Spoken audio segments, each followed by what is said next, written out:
I will call this workshop meeting of Ridgway Town Council, April 17, 2023 to order. Have a roll call vote, please. A roll call, not a vote. Sure. Councillor Granville. Here. Kroger. Here. Lakewood.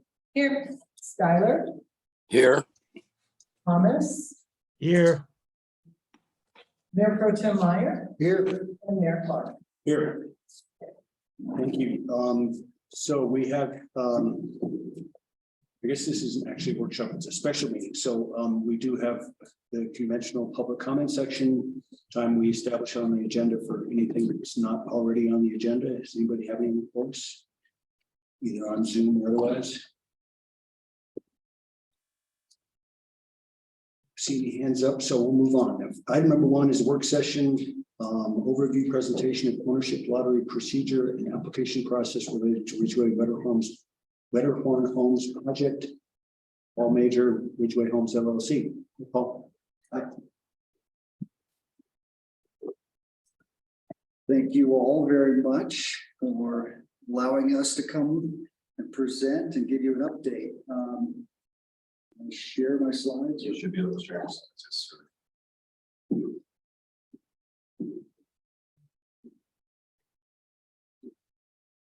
All right. Thank you again, council members. We were hoping to present essentially the plumbing mechanics of the deed restriction program. And just as a reminder, we're Paul Major with Rural Homes. We're building the Wetterhorn project, 14 deed restricted units, homes. We started construction last September. We suspended in December because of winter conditions, and we were waiting for it to thaw, and then started again in early March, and it never thawed. So we've been sort of behind in March, but we're kicking back in. The ground's thawed out, and we're busy at putting in the heavy utility or the deep utilities, and hopefully we'll start excavating foundations in the next couple of weeks, maybe month, with the goal of setting the houses on their foundations by the middle of June, with the houses being finished in August. So it may not seem like a lot's going on, but a lot is going on behind the scenes. Today, we wanted to spend time talking about the deed restriction program, as I mentioned, in the lottery process. So if you think about the deed restriction, what it is, the deed restriction keeps the homes affordable. The lottery process is creating a fair and transparent process for people to buy the home.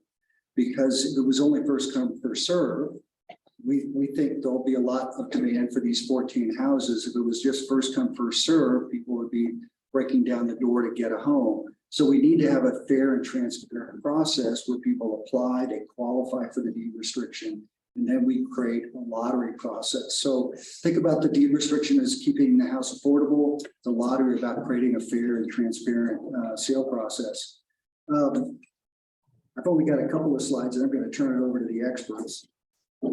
My screen will advance.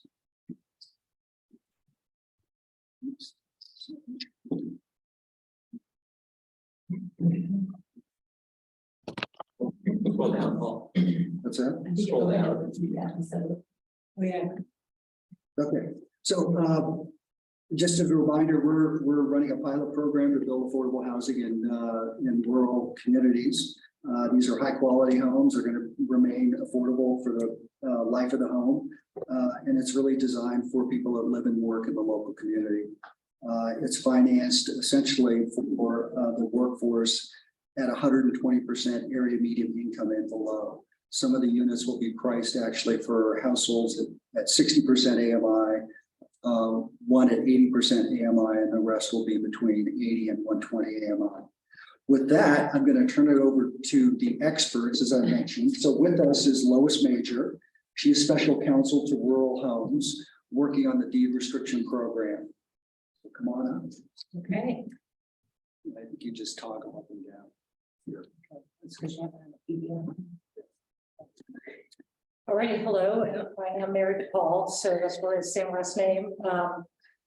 And my background, mostly I worked with the Telluride Housing Authority for about 20 years. And I've been working with the San Miguel County Housing Authority for about 15 now. And I gave up my position with the town to cut back on my hours, but I'm still in close contact with also with this Courtney McElhaney, and she runs the San Miguel Regional Housing Authority. So we work a lot together. And Ross Valdez, he's going to be running the IDS services. So he will be your go-to administrator for this program. Part of this is to kind of give you the nuts and bolts on what you'll be doing once you create your advisory committee and where you'll come in, and just so you understand what's going on behind the scenes, because when there's a problem, they'll be calling you guys. And so that's what kind of why we want you to know what's happening at the administrative level. But one of the things the deed restriction does is has an household income limit, and that's what Paul was talking about, the AMI. And the AMI is this designation, the maximum's 120, because a lot of the money that came through to the project was state money, and that had restrictions on it for the 120 AMI. We're hoping if they do release the pressure there, we can let it run through, but at this point, that's the number. And so when the administrator is going to do the application of the income, it has to be 75% earned, so that if you have some investments or making money, or you're playing the lottery, that's great. But 75% of your income must be qualified, which means basically you earn it for a living. And in the bottom of the slide where it talks about once you're in the unit, there's room for economic advancement. And what that means is, let's say your entry level position, let's say you're at Ace Hardware, you're working the shelves, you're running the stock, and then you've been there for 5 years, and all of a sudden you're the manager and you make more money, and maybe now you make 180 AMI. That's okay once you're in there on the household income, long as you're still working for a living. If you play the lottery and all of a sudden you could make $2 million, that could be a problem. But that's what this is about, and that's kind of where we're looking for people who want to live here and work here. So look at them. Okay, and AMI, you're probably familiar with this number, but the housing department comes out with a number every month, and so they'll scrape all the data for Ridgway County, and they'll decide. Sometimes it goes down, not too often. I think maybe 2009 it went down, but mostly it sort of creeps up. And every year they come out with a figure, and so we will get the AMI from that figure. And we were just talking about that earlier, is that we think it comes out in May or April. And so the figures that we have now, these are what are the 2022 figures. They may creep up a little bit for this project. If they're published in time for this lottery, we'll probably ease these, but right now this is the figures that we have. So you get a sense of like 100% AMI for a 2-person household is $70,900. So if your family makes more than that, you'll be ineligible to get a home that's a 2-person home, let's say. But you know, for the 60% AMI goes down quite a bit to 42,540. So this gives you kind of a snapshot of where the AMIs are. The 120 is the ceiling, and that's the one kind of hard ceiling for us because of the state money. So if there's a house that's designated 80% AMI, and nobody that makes under that wants to buy it, you could potentially get someone who makes 100% AMI and say, hey, give me a break, can I buy that, and we'll work it out. And probably that would be a yes. So but over the 120, there's not going to be any exceptions just because of the state money. So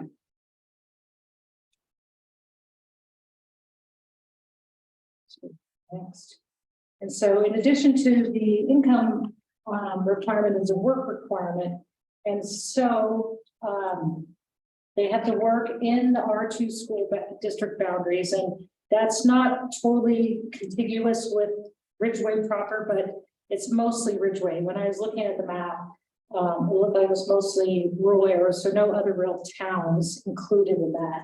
But if they live here and they don't actually have to get their paycheck from Ridgway, but let's say they're living here, they're working for an outside magazine and their check is coming from somewhere else, but their seat is, their butt is in the seat in Ridgway. That's what we want, the warm bodies to be part of the community and part of the economic fabric of the town.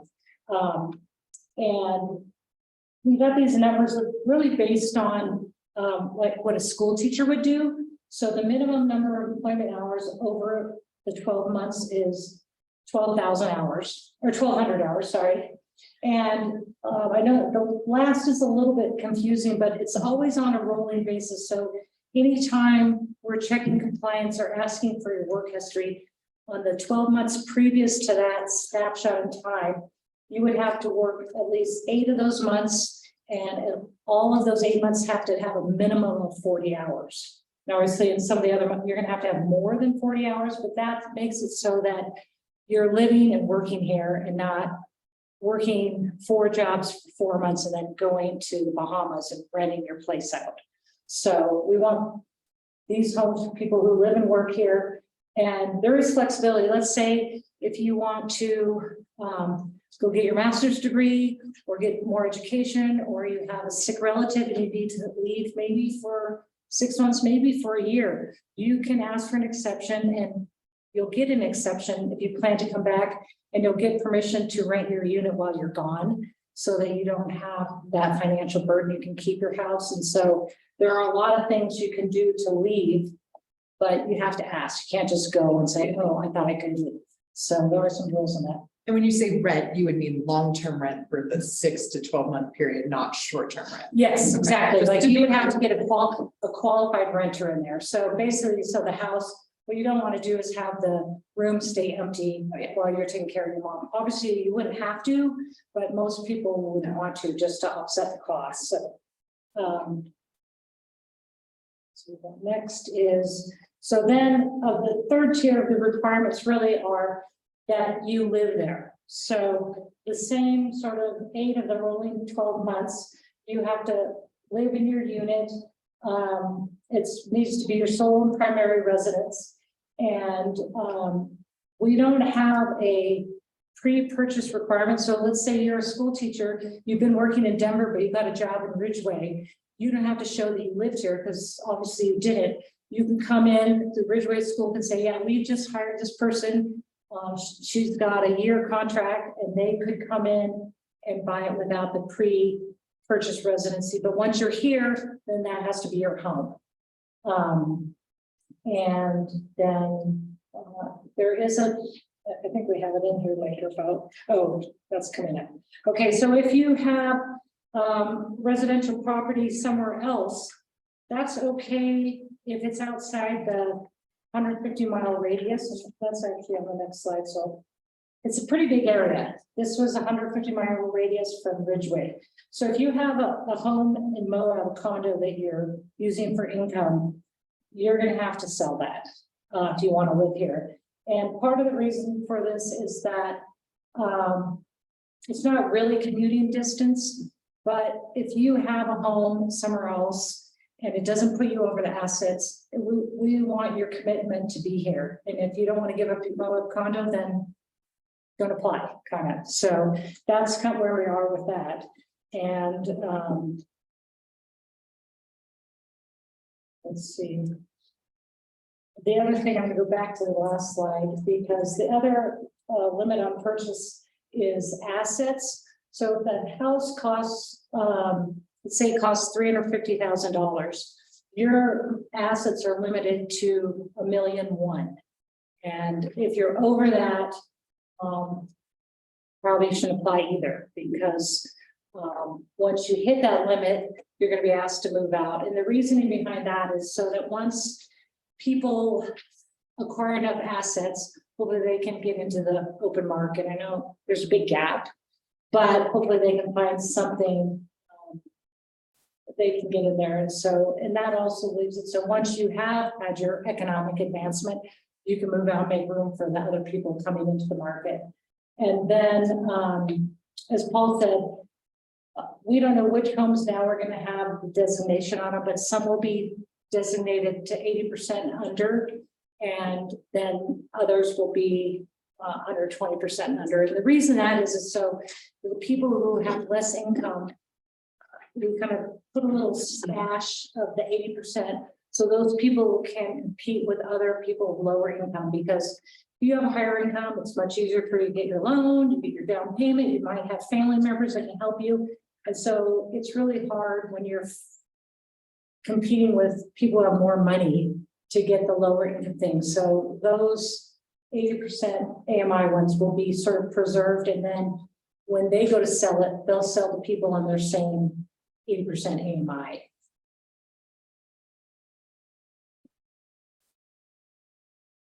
So Ross, this is Ross Valdez, and I'm going to let him introduce himself. He's going to be the program administrator. So it's on. Perfect, yeah. Great. Town council, town manager, thanks a lot for having me tonight. Pleasure to be here. I'm Ross Valdez. As Lois mentioned, I'm going to be the town administrator, program administrator for this go around.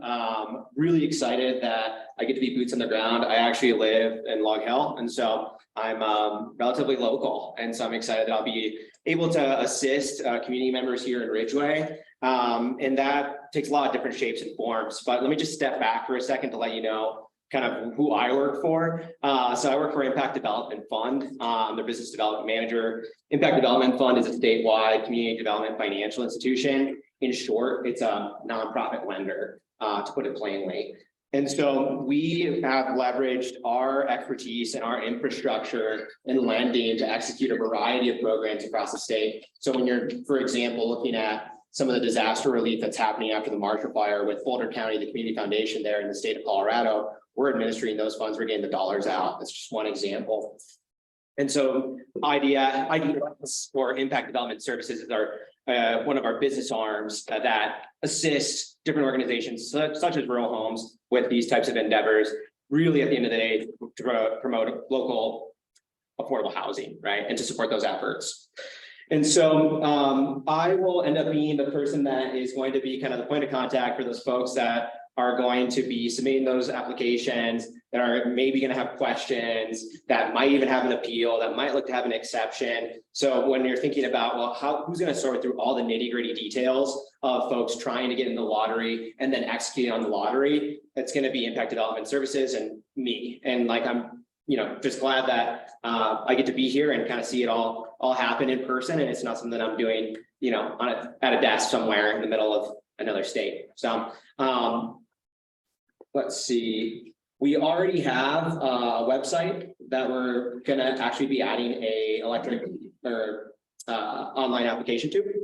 And we're gonna be having a lot more information that's added there as well, right before we kind of get this lottery kicked off come April 26th. And so you'll want to make sure you keep an eye out for that URL in your packet. And you're going to notice that there's going to be contact information there as well. And so if you're having folks that are kind of, poking you and asking different questions, they want to get more information, feel free to leverage that email and that phone number. If they want to fax, they can fax, but I'd recommend the email or the phone number instead. I'm going to go ahead and pass it on to Courtney, I think. Okay, Courtney, take it away. Hi, everyone. My name is Courtney McLeany. I'm the manager for the San Miguel Regional Housing Authority, and I'm going to review a little bit about the lottery process itself. I am just helping kind of in a consultant role for Impact Development Services, since they have not run a lottery, and the San Miguel Regional Housing Authority has done a ton of lotteries. I started with the Housing Authority in 2019, and I was actually hired as the lottery coordinator. We did a lottery for 26 deed restricted units in the town of Telluride, and we had over 100 applicants. So it was a very successful lottery. And I think we've only had one resale since then. So people are very happy with their purchases there. So I'll just discuss kind of the overall lottery process and then review the lottery timeline with you. So for the lottery that's beginning right around the corner on April 26th, we will be taking applications from single families The lottery will not be open to entity owners, so business owners, nonprofits, districts, because we do anticipate quite a bit of interest in the lottery, and also the intent is for them to be owner occupied. So for the lottery, it'll be single family applications. And there will be a preference for locals who are school district employees, nonprofit healthcare employees, government employees, and emergency responders. And preference meaning that they will receive, if they're a qualified household, based on the qualifications that Lois described, they will receive a second entry into the lottery. So it just increases their chances of getting a unit, being picked for the lottery.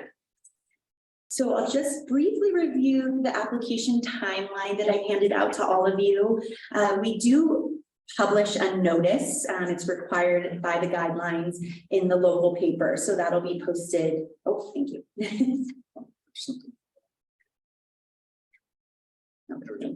And yeah, there's a shorter version of the timeline, but the handout is has a little bit more to it. So we'll publish that on the 21st. The lottery opens Wednesday, April 23rd. And so Impact Development Services will be accepting applications from Wednesday, April 26th through Wednesday, May 31st at noon. And as Ross mentioned, he will have, he'll be the main point of contact, and he'll be holding weekly office hours to help people with their applications. If they have questions, he'll be available by email and phone as well. I know Lois is going to go a little bit more into kind of what an exception is, the exception hearing and appeal hearing, but we have carved out some times and dates for the smaller committee to hear those exceptions and appeals. Once those the exceptions have been heard, if there are any, we do what's called the lottery list is posted online. That just means it's a list of all the people who have qualified for the lottery, so they can check and make sure that their name's on that list. And Ross will also be, as he processes applications, he will send people either approval or denial letters as he processes them, so they should hopefully know before the list is posted. The lottery drawing is scheduled for Thursday, June 15th at Town Hall at noon. So this is a super exciting time. We have it available, obviously, for people to come in person. It'll also be available via Zoom. And the lottery is just how you might imagine. So we honestly, for anybody who is qualified, that household, we assign them a lottery number, and that number is on a ball. So again, they'll either have one ball if they're a qualified household, and then if they're in the preference list, they'll have two with the same number. We place it in like a little spinner, and we have someone who is not, has no stake in the lottery. So someone from the public will draw the numbers until every ball is drawn. And then we have someone who is writing down those numbers, and we post those numbers the same day, so that if somebody can't attend, they know which number or where they fall in the line of how they were pulled. And then right after, so that's on Thursday, June 15th, Monday, June 19th is when somebody will start calling the households in order and offering them their homes in that order. So they have to be pretty ready to choose. So it'll be based on, their AMI. So let's just say a household is 120% AMI. They obviously couldn't purchase a house that's designated 80%. So we just walk them through the available units as we go down the line of what's available within their price range and the designated tier level, and also household size. So there are household size limits. So, one person household can only purchase a 2-bedroom, a 2-person household can purchase a 3-bedroom. So we also just let them know what's available as we call them. And we kind of just keep that list to the side. So if anybody, for some reason, maybe pulls out, decides they don't want to move forward, we just go back to the list and start calling down the line again. So that's sort of how the lottery, and then we have the contract signed in June and closing and move in August and September.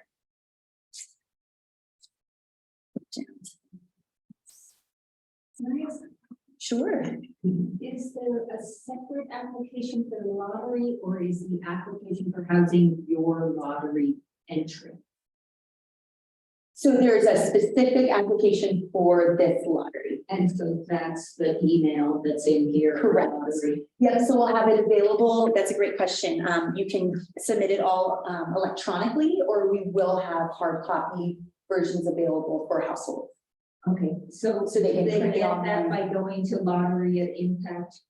Is that where they would find that application? Correct, and it'll also be posted online to download. Yeah, yeah, so there'll be lots of ways, and we can also have some paper copies available at town hall as well, if it's hard for people to print. Great question. So just a little bit about resale. If any owners did want to sell their units in the future, the price appreciation cap per year is 3%. And we also do a formula, which is, I can go to the next slide, which kind of just shows a sample of if they had a partial year, they wouldn't get that full 3% maximum. We do it based on like 0.25% per month of that year. So this is just kind of a way to show you that this is a way to keep the housing affordable. And that's why we add those appreciation caps to the homes. Let's see, when someone resells, they need to resell to a qualified purchaser who meets those asset, income, work, and residency requirements. That AMI designation remains the same. So if the unit was 80% at initial sale, it'll still be the 80% AMI income limit at resale. Upon resale, an entity owner may purchase. So that could be a local business owner, entity, district. And then they do not have to sell by lottery when they resell. So they just can sell to someone who qualifies through impact development services. Are there any limitations to what an entity owner is? Can I make an LLC and say I'm a local business? Oh, and that's a buy- good question. Yeah, so the business owner, I know that we require like the business license, and I don't know. Local workforce. Yeah, local workforce. So we do like check pay stubs, payroll, things like that. Yeah. And then just. Yeah. I know we kind of like working on entity owner definitions, so I went to the legal source. There's no entity owner definition. Yeah, and there is a definition in the. Why are non-occupant owners Yeah. allowed at all? Well, that was you, definitely my let's say as you well. own the grocery store. And you probably don't qualify to own it, but you could own it to let your provide housing for one of your Rent it or something. employees. So it would have to be, first of all, your business would have to be here. You have to have a local workforce, and the person who actually rented would have to be a worker. But let's say you own something smaller. Let's say you own like the print company, if there is one, and you have like it's you and then your manager. They do all the work. The manager, you buy it so your manager has a place to live. And let's say the manager gets married and wants a big house. And you no longer live, but you think it's a good investment, you could rent that to somebody else's employee as long as they qualify. But the business owner could never go live in it.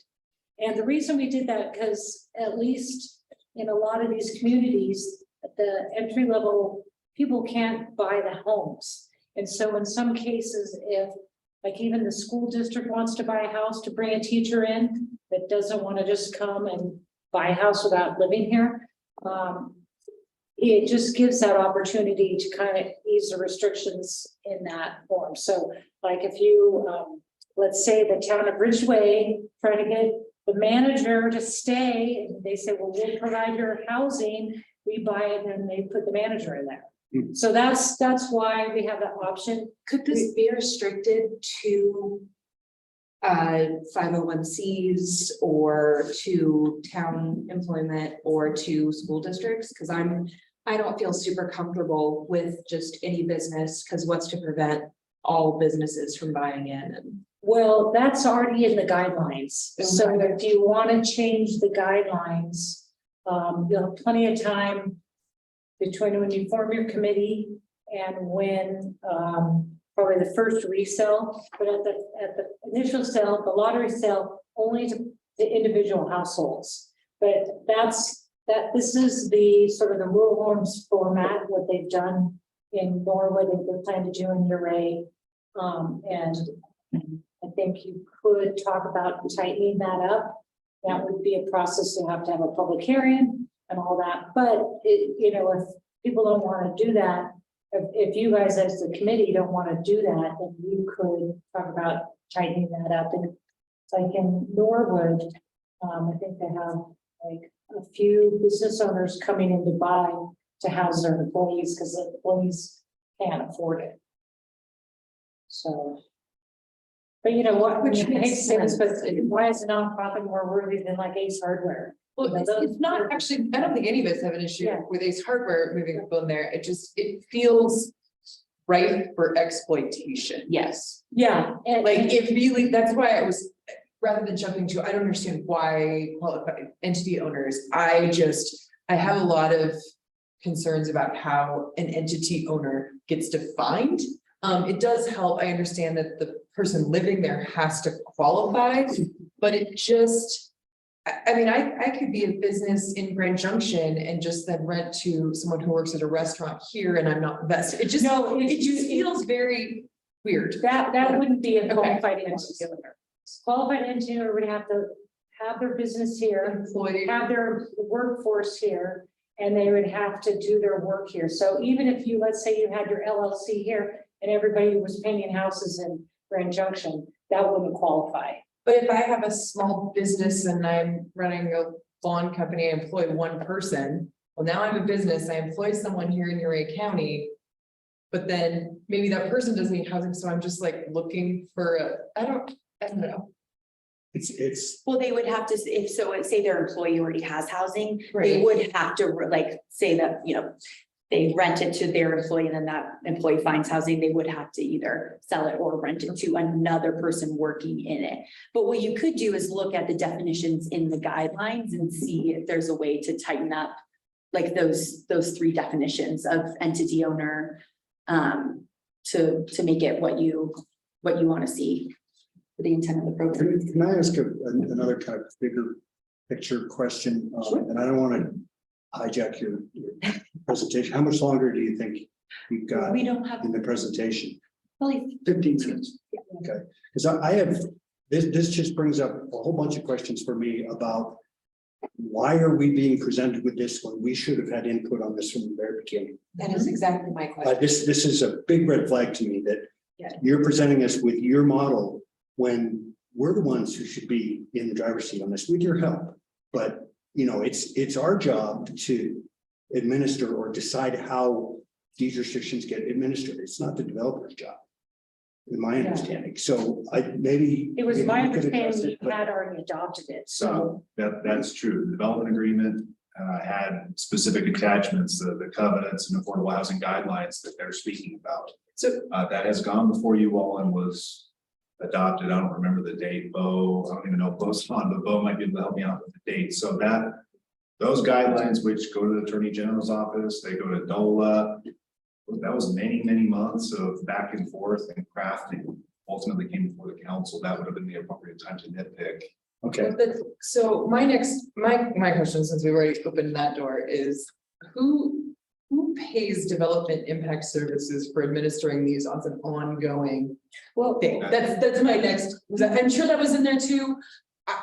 This admittedly is the biggest deed restricted development that any of us have dealt with. So, yeah. Suggestion, why don't we get through this, we'll leave time and we'll get all those answers because some of those answers may be more clear as we go through it. And then write them down so we get all your answers, all your questions answered, or at least get like homework and we'll bring you back the answers. But let's go through this and then we'll go at the end and so write them down and we'll try to answer all of those. sorry for the interruption. Oh. So this is kind of just talking about the entity owners. They would be under the current guidelines. It sounds like that might be something you want to look into. They're allowed to purchase a max of 2 units upon resale. And then this is sort of just the when renters are allowed. So obviously renters are allowed if an entity owner owns them, if they want a roommate, that roommate, so say they're a 2-person household. And they purchase a 3-bedroom unit, they don't have to rent a 3rd bedroom, but if they wanted to, that person has to be a qualified employee meeting all of those requirements. And then in some cases, as Lois mentioned, if they request a leave of absence and their entire household needs to leave to maybe do schooling or take care of a loved one, the entire unit could be rented from that owner. I think this is fascinating. Back. So we did make some provisions for disabled and retired persons. And that is, so if you are, say you're working, you've lived in your house for 15 years and you retire, you're allowed to stay in your house. You just transition from being working to retire. There's an age requirement and you have to have worked. You can't just come in and go, oh, I'm going to retire. You have to have lived in your unit and then retire. And same with disabled. If you are living in your home and you become disabled, you're not going to get kicked out. You can apply to be qualified disabled, then you won't have the work requirement. In both of those cases, you'll still have the residency requirement and the assets requirement. So if you're retired and you come into an inheritance, you inherit $2 million, you're probably going to be asked to move out. But otherwise, it's to keep, like, maintain the neighborhood, and then you don't have a fear of getting ejected once you become a certain age. So let's see. Paul. It's not going down. Oh.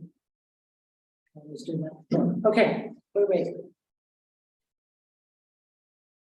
Oh, so this and also talks a little bit about the HUD section 504. So anytime you have federal money flowing through the project, and what the state of Colorado told us was that some of the money that flowed through from them was originally federal money. And so that means the 504 restrictions are in place, and imagine you're familiar with those, but basically if someone comes and qualifies and wants to buy a house, and let's say they need a wheelchair ramp added to the project, if that's possible within the zoning and building regulations, they would accommodate them. If it was an unreasonable amount of expense, they might pass that cost along to the applicant. But both in the building and the other accessibility things, and even could be with the work requirement. Let's say you have a person with a disability who can only work 20 hours a month. They could ask to have an exception for the work requirement because of their disability. And if it's reasonable and it doesn't undermine the entire program, then probably those would be granted. So there's sort of a reasonable accommodation. They'll always be looked at. So if you have a request or someone's applying and has a request, they'll always be considered. If it gets to the point where it becomes an exception, they might actually have to go through the exception process, and that would come to the board to say, we're going to look at this and get all the information and decide as a board. Otherwise, most of those things would happen at the administration level, and Ross would make a decision. And one thing that will happen is when the administrator makes decisions, they will always update you, like at your, probably what will get added onto your agenda is update from, the administrator. They'll say, this is what we had 40 applications. This is what we did. We had an exception request. And so they'll always kind of update you, so you're in the loop and that sort of thing. And then my next slide is about exceptions. And exceptions, there's in the guidelines, there are some specific things you can ask exceptions for. There's others that you cannot.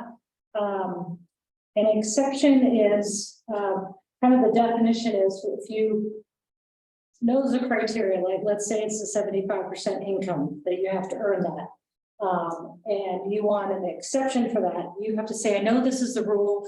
This is why I should be given a break on this. And maybe the 1 year you did, let's say you inherited $100,000 And, you're like, it's not income, it was just a gift. I don't want you to hold that against me. Actually, I think an inheritance of that size would just be considered a gift. It would be income. But let's say you, you were pregnant and you couldn't work your job full time, but you still worked as much as you could. You weren't going to get your hours in. That you could say, hey, look, I can't show my hours because I had a baby and I had to twins and I couldn't get out of bed, blah, blah, blah. Then you'd ask for an exception, and then that would come before you, and you could decide, is that a reasonable excuse? And hopefully you say yes, and then they get an exception, and then when they can get the kids in daycare, they go back to work. Or maybe not, and maybe they don't have to work and their husband can get a job or something, but so those are kind of what exceptions are. In the lottery, because so I'm feeling that we'll have a good application amount of fully qualified people. The only exceptions that are going to be heard in the administrator can just do these are for like non-conforming loans or unusual loan things or co-borrowers. Like if I want to apply, my mortgage credit's not so great, I get my mom to co-sign with me. They're just going to approve that because there'll be restrictions, like you can't move in with me, even though she's on my mortgage. She can come visit. And an appeal is also something that would come to the board. An appeal is a little bit different. That's when basically you're saying what they determined was wrong. And they're really hard in a lot of ways because the criteria is pretty straightforward. You can't just appeal the administrator's decision because you don't like it. But there are times like maybe if you think they figured out your income wrong and it puts you over, or they figured out your hours wrong and put you over. Like if you're self-employed and they say, oh, you don't have enough hours, and you're saying, well, you didn't give me credit for all my bookkeeping time or for my time I'm on the phone or the time I spend trying to advertise my business. And if you can't talk the administrator into it, then they could appeal that decision to the full board. So those kinds of things are here.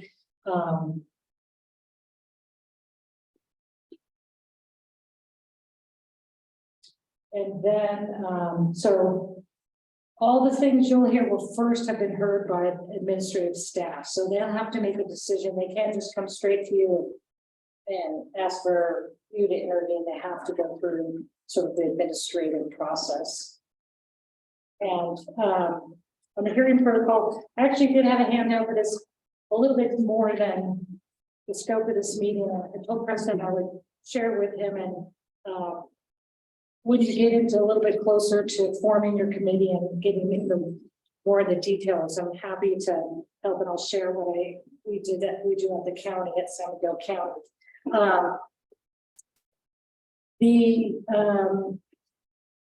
So when you have a hearing, you'll have for exception, appeals, and then probably compliance enforcement. So after everybody's in the housing for a while, usually between 6 months and 2 years, they'll do a compliance check. Or unless there's complaints like, hey, this guy never moved in, he's Airbnb-ing it or something. Then if there's a complaint, obviously the administrator will try to resolve it and all that. But at some point, if the administrator believes there's a violation that's not getting resolved the easy way, they'll file a notice of violation, and that will come before you. And that's when I think you'll probably have Bo help on your side. And that's also what Ross will do. He'll create a memo, get the facts, and then you'll have a hearing and they can call witnesses and all that. And you'll have to decide whether it's a violation. And you can find a violation and you can give the person tell them they have to sell their home, give them a break with conditions. So there's a lot of leeway, and in the guidelines, there's a schedule of fines, which we've learned in San Miguel County that applying a little pressure, it's like a late fine on your bill. It gets people to pay attention. If they get a few little fines, they'll usually get back into line, because without those, you have to kick them out, and that's really hard. It's hard for anyone to do that, so. Really, the rest we already kind of talked about, the IBS will be available for questions as they arise. And Ross, you want to talk about like the ongoing clients, the stuff from the. Yeah, I kind of feel like we kind of covered that. So really the biggest thing that on the hearings is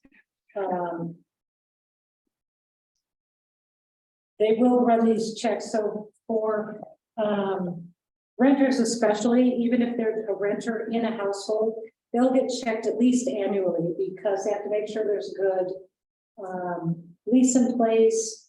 And they also have to make sure that they still have their jobs and things like that. It seems that renters aren't as invested in the program as the owners are. So that's what the administrator will do.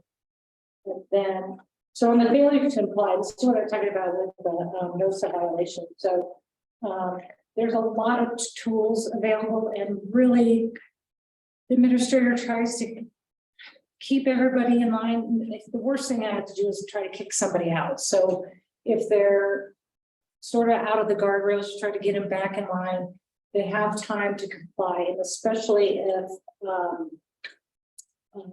it's something that can be resolved by either working more hours or getting a roommate. And especially if they get into financial trouble, there's a lot of resources in the community for them to get some help if they can't make their payment. We don't want them to go into foreclosure.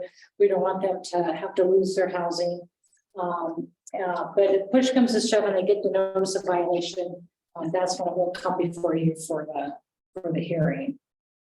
And I think that's really all we have for how that works. So now if you guys want to ask a question about, I think with the payment, Paul, the payment, how IBS is getting paid.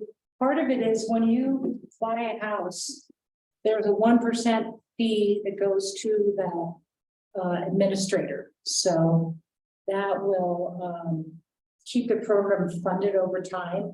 So, because most of the time, like upfront, the lottery will be a lot of consuming a lot of money. But once the program's in place, as long as everybody sort of keeps on track, it's good. It's when there's violations, it gets expensive, and if houses are turning over, it's not really a problem because it generates funds. Like in Telluride, they have a dedicated path to it, and in the county, San Miguel County, they do kind of a hybrid. They collect fees and then they give them back to the county. The county funds the program. So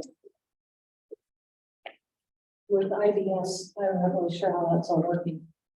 So let me answer a couple of questions that were out there, and then open it up to broader questions. I think going back to this entity owning a house, that originally started because towns were coming and saying, we can't hire employees, we can't hire a town manager, town planner, we can't because these people, there's nothing to buy. So it's embedded in this whole approach that a local employee, like a school district, fire district, town, in the case of Norwood, it's the Norwood School District, the county owns a house, Tri-County Health, which is a public health entity, nonprofit, owns a house, and all of them are buying houses so that they can recruit and retain employees, because that's the only way they can get employees. So that's the origin of it, is that we wanted to make sure these communities, the community itself, the governments that were active in these programs could have the option of owning a house, so they could basically hire people and then put a house to those people. So I know we'll come back to that. I think the broader question is, of how did we get to this point with these deed restrictions? These are a compilation of 40 years of learning from a lot of mistakes in deed restricted programs. And there's a graveyard of badly done, poorly executed deed restriction programs in the state. Aspen has been doing this for 40 years, Telluride for 30+ years. Some other places have been doing it, and they've been discovering all of the tricks in the trade and all of the pitfalls. So the answer to your question is that we're trying to take the best practices and apply it in a consistent way so that it achieves that outcome, which is to provide a affordable home for a local workforce. And I think we've done that, and it meets certainly the criteria of the state Attorney General's office, the Department of Housing. And again, it's been reviewed by a lot of people, a lot of entities that, are now trying to, are frankly using it as a template on their own deed restricted program. Last thing is on who's paying for what. So again, when a house sells, the housing authority will get 1% of that sale price. So if the owner gets 3% appreciation, 1% goes to the housing authority. But getting to that point, we are paying those fees, the developer. We're paying for Courtney as a consultant to help us with the lottery, and we're paying for impact development services to run this administrative program, because we know we need to have that. And again, in the case of San Miguel County, their housing authority is being funded by the towns, various revenue sources. So they've got a lot of deed restrictions to manage. In a startup program like this, we've got to provide the initial funding to do that. So I know there's a lot of questions. So yeah, as hopefully we continue to have additional deed restricted units come up in Ridgway, does it not make sense economy of scale wise to house all Ridgway deed restrictions in one place rather than piecemeal having them out in different places? And I do understand right now we don't have a ton, and this is a huge influx. But over the long haul, because it makes sense, right? The 1% fee, yeah, it funds the program. But if you're getting it from all sources, that's going to keep you with a more consistent revenue stream than if this pocket of houses hasn't had turnover in a while, but this one has a ton of turnover. When you get to critical mass, you should do a housing authority. By statute, but you're not a critical mass yet. You need to get there, and it will feed itself. That makes sense. And if I can, this is the conversation that Bo and myself have had with Paul and Lois a couple of times now. It took me, I will admit, quite a long time to recognize and realize that even though the development agreement lays out that the town's responsible for administering the deed restrictions, that Ridgway Homes LLC was taking this on in an effort to get things going and have the fee that you just explained embedded in the cost to get idea, paid for the administration of the deed restrictions. So once, I don't want to speak for Bo, but once, because he probably understood and never just got a kick out of me not understanding. But once we grasped that from a staff perspective, we were fine with Ridgway Homes running with that, given that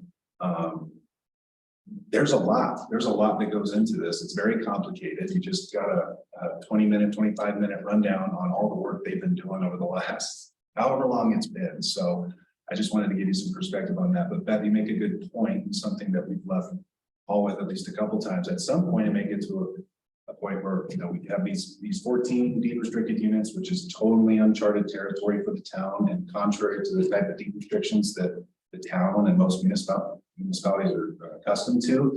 And hopefully we get some more on board. And it would make a ton of sense to have one organization, one entity managing the lot of them.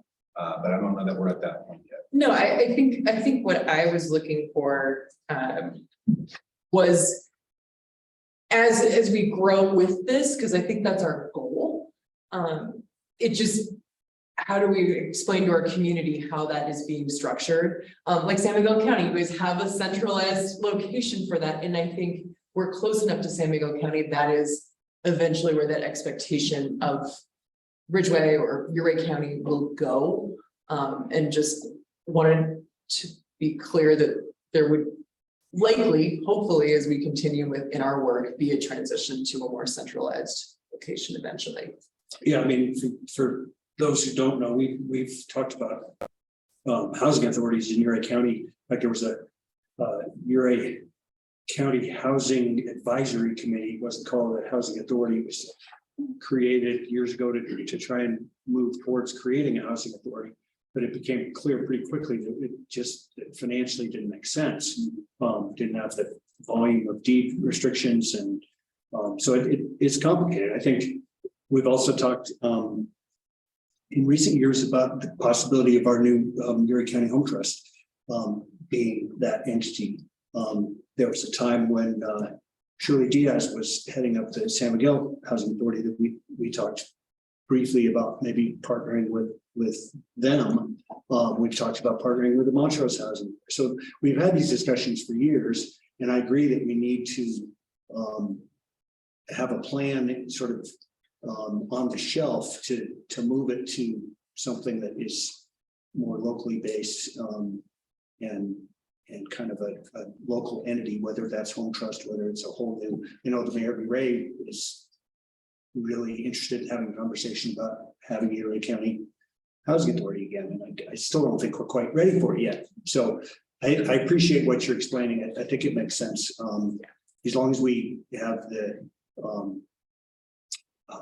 understanding that eventually these could move to another entity when the time comes that it makes sense to do that.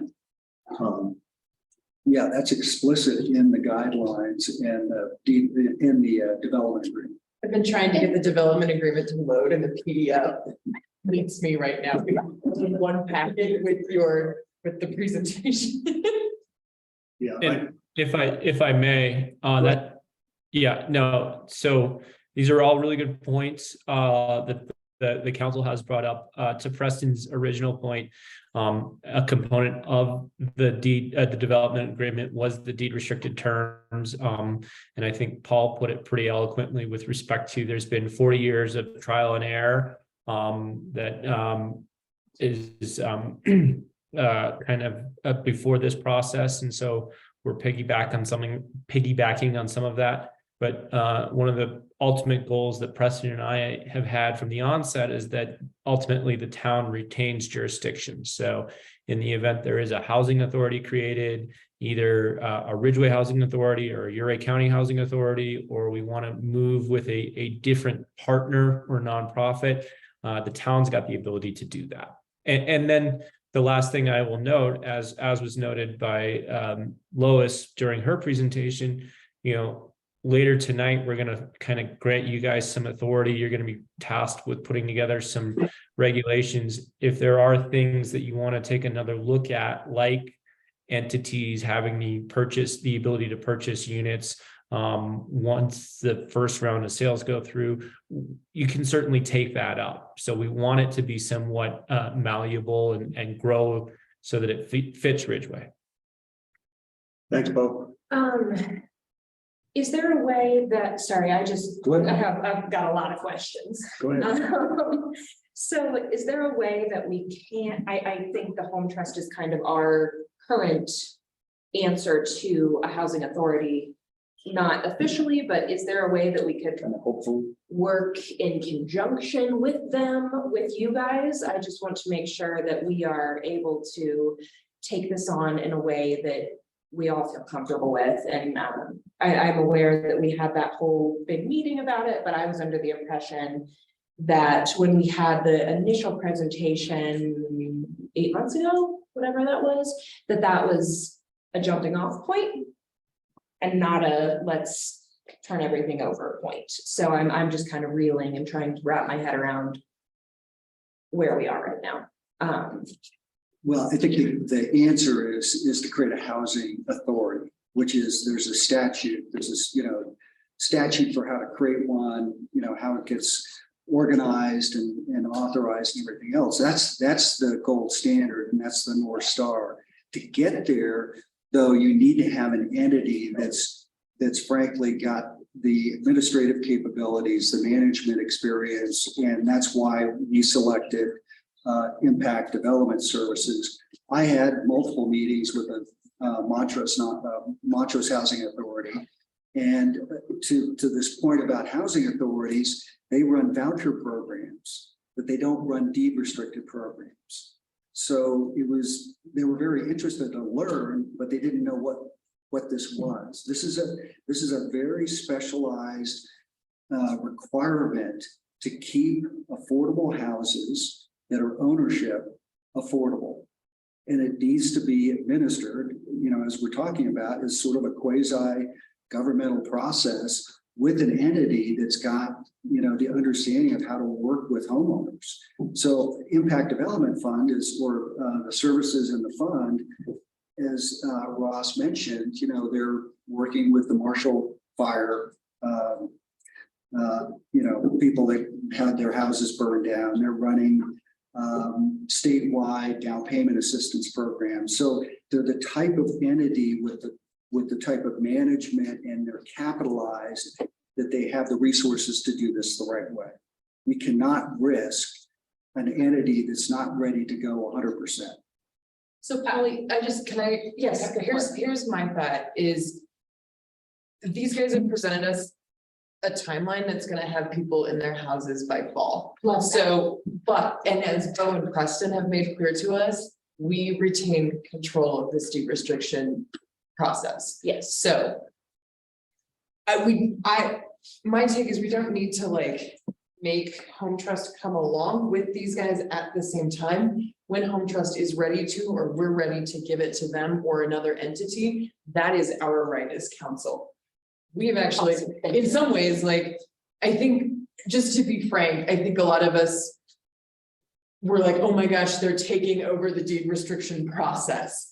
And I'm assured by our legal counsel and Preston that, we still retain that. And in fact, you guys have sought out a solution that will manage them until such time that we come up with a permanent, longer term solution for all deed restrictions in Ridgway. Awesome. Thank you. Does that make sense? Yeah. And if I can just jump, sorry, keep talking, I want to piggyback on that. That's really well, but you mentioned the Home Trust. The town has a representative on the Home Trust board. That is myself. There's a reason that I was pretty gung-ho about being the town rep on that board, because credit to Andrea Sokolowski and others getting that organization where it is today. I was very excited to be representing Ridgway on that board. 6 months ago, this is my perspective. Andrea, who's actually on Zoom, may want to jump in, but to be candid, 6 months ago or whenever it was that you all had to really pinpoint how to move this forward, was the Home Trust ready to take on and administer this process? I would probably say probably not. It's come a long way in just 6 months, and I'm very excited from my seat on the board with everything Andrea is doing. It's going to be fantastic, and very shortly they could be prepared to administer a program like this. So I just wanted to add my perspective. So, thank you. Anybody else up there have questions? And I think, just to be clear, I think by and large, the deed restriction, everything makes total sense. There's just, it's just a few of those little nitpicky things that we're just trying to look out for. And I think our ultimate goal is the same as yours. We want residents who live in the community to be living in these homes. Lois Major here again. I just want to point out also, I totally get where you're coming from, and I'm sorry that you weren't part of adopting the more in the details of the deed restriction, the guidelines, because in those meetings we do with the town or the county, they take hours and hours and hours, and I missed that whole leap that you guys took, and so I assumed you were more familiar with it. So that's partly why I glossed over a lot of things. But as part of this whole creation thing, the next project after Ridgway is Ridgway, and they're going to be doing kind of the same thing. IDS is going to manage them, help administrate it, and Ross will be local. He has a presence here, so he can have the people on his shoulder, shake their hands, show up when they close their mortgage. And I think once Ridgway is in the process, the conversation you guys have, whether right now, Telluride Housing Authority exists, and then the San Miguel County Housing Authority exists. Together, they have the Regional Housing Authority, which is what Courtney read. So they each have their own little program, because the same thing, Telluride doesn't want the county to glom onto their houses. And so each program's a little different, and everybody sort of wants to be in charge, which I think is a really good thing. And that's that's why the administrator you can work with, you can change. I think Ross is really invested in running this program the best it can be. And always you guys will be in charge. And when you create your entity, you'll give yourself a lot of power. And that's what you want to do. And so like if times change, I can tell you right, every 2 years they review the guidelines and like you should listen to the town council tomorrow. They're going to go over all these changes and you can see how that process works and how 15 months, I mean, it's been going on for a long time to try because as times change, prices change. That's why there's guidelines that are separate from the deed restrict, the covenant that's like the legal document, because sometimes things change and like you may want to take out the entity owner now, but when you have 30 houses or 40, you're like, well, that business idea was pretty good. We want to put it back in. So it gives you the flexibility to change over time. And I think Preston, in his defense, he was very clear that they wanted to be in charge. And so he protected you guys the whole time. And that's why it's in there in the deed restrict and the guidelines. So I think we're all on the same page. Like it's going to be your program. You're in the best position to manage it, know the community, and Ross is going to be, he's going to soon be your best friend. We'll get to know Ross well. So again, any other questions up here? No, I think I got them all answered. No questions, but it was a great presentation. Thank you very much. Thank you. I do have another question. Go ahead. Sorry, guys. Is there, I know we're very deep, it's very late in the game to ask this question, but is there a way that we could have a preference in the lottery system towards people, or never mind, I just answered my own question. Nothing. Yeah. You're welcome. Anybody on Zoom have any questions, comments? No, this is Terry. I've got a bad voice thing going. But I'm definitely interested in the idea of pursuing a housing authority. I'd like to bring that up in one of the next agenda topics too. Yeah, it's like I say, it's been discussed ad nauseum actually over the years, and we're just not there yet. We need a whole lot more action on this front happening before it makes sense financially to do. And like I say, Ethan Funk, Mayor of Ridgway, is adamant that we need to be having this discussion. So I'm sure we will be having this discussion again. To me, it seems like it's actually something that the next thing on the agenda is to create this workforce and affordable housing committee, which the council and that group needs to meet with a similar group from the town of Ridgway, city of Ridgway, to have these discussions and at least have the process in place so we know when we're ready. I mean, the reassurance I've heard this afternoon is that we're still in the driver's seat in terms of when push comes to shove, we're ready to do this. We have an entity, or at least have the financial wherewithal and the people behind it to make it happen. We can make it happen. But in my view, we're still a long ways off from that. So the discussion certainly needs to happen and will happen. But I think what they've created is a good starting point that gets this project off the ground and puts people who know what they're doing in charge of it. So I think that's really important. But John, I keep chuckling. Yeah, no, I totally, just to finish that off, I totally agree with what you're saying, John. And that was my segue, was maybe this could be one of the primary missions or topics of this committee we're looking to form. The next agenda item is to explore this issue more about a housing authority or whatever the appropriate entity is. I was just gonna say, the minute we finally said, no, we don't need a housing authority, I feel like they tracked it in the county as a whole, like, we were talking about going into your right, like, it was within months from the time that we're like, you know what, let's throw this idea out, like, we don't need it, and. Well, all this wasn't in front of us then. Right, So I mean, I do find it kind of amusing, and I think Ethan has a point, but like, we need to talk about when or what the trigger is for that happening. I find the timing really funny. I don't think it's funny. I think it's just indicative of the things that have come across our makes me table chuckle. since then. What's funny is that it happened so quickly. Yeah, it does. But it makes perfect sense. I see Andrew's hand up. Go ahead, Andrew. Oh, sorry I couldn't join in person tonight, but I did just want to say that thanks, Preston, for mentioning that you are on the board of the Home Trust, and we have been growing pretty fast. And we would be excited to administer deed restrictions for our municipalities and county. I have been working with a housing authority consultant. Her name is Jen Kermode. She was the housing authority director for Gunnison and Summit County Regional. And so I've been getting a lot of information from her and from others. But bottom line is that yes, a nonprofit very well can manage deed restrictions.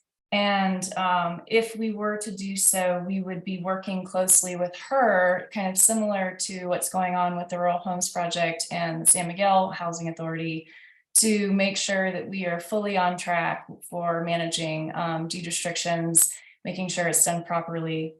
And so I think that the answer for managing deed restrictions is actually leveraging an existing organization. Like John said, that there's to start another housing organization, you'd be looking at a lot of work and potentially some redundancy. And so we would love to just be able to help and provide that service to our communities. And we are planning and looking at staffing up. And Jen has offered to not only train a person to administer deed restrictions, but also to come up with a manual for the municipalities in terms of deed restrictions. So yes, we would be excited to do that if we are given the opportunity. Thanks, you guys. Thanks, Andrea. Anyone else? I don't see any hands on Zoom. Everybody happy up here for now? Okay. Thanks, you guys. Really appreciate it. Thank you. Thank you. All right, so that takes us to the next item, which is policy matters. Item number 2, review and action on resolution number 23-08, creating a workforce and affordable housing committee. Both. Thank you, Mayor. So in lieu of a housing authority, the goal here is to create a committee that is encompassed by or made up of town council members, which will administer the widow-owned homes deed restrictions and potentially others. So that's the goal with respect to the resolution that's in front of you. Thanks. Anybody up here have any questions? Bo, Preston? Makes sense, right? Anybody in the audience or on Zoom have questions or comments? Seems pretty straightforward. Is there a motion? I move to approve resolution number 2308, resolution of town council of town of Ridgway creating a workforce and affordable housing committee. A second that?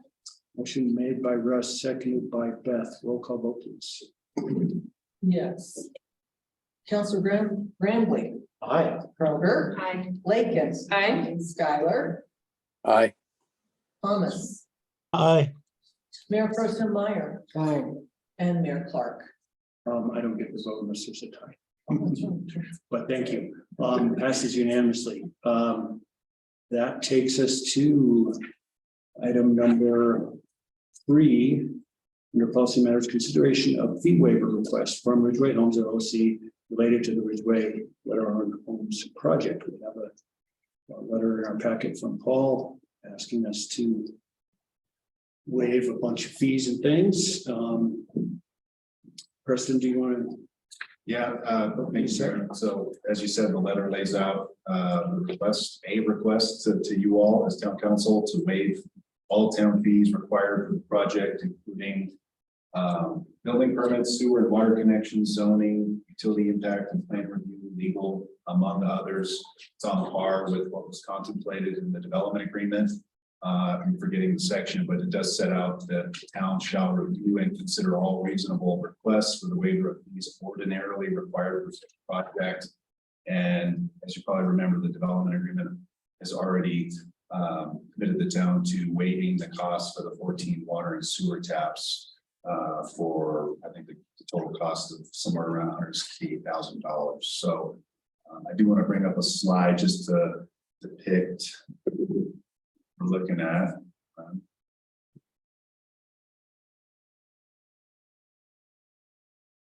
have to share my screen on Zoom. Oh, You were already there. so hopefully the folks on Zoom can see the slide. The request is for a waiver of building permit and plan check fees totaling $22,320. That's lower than we had estimated 6 or 8 months ago. Still a substantial amount of money. Development excise tax at $21,000 based on 14 lots being established.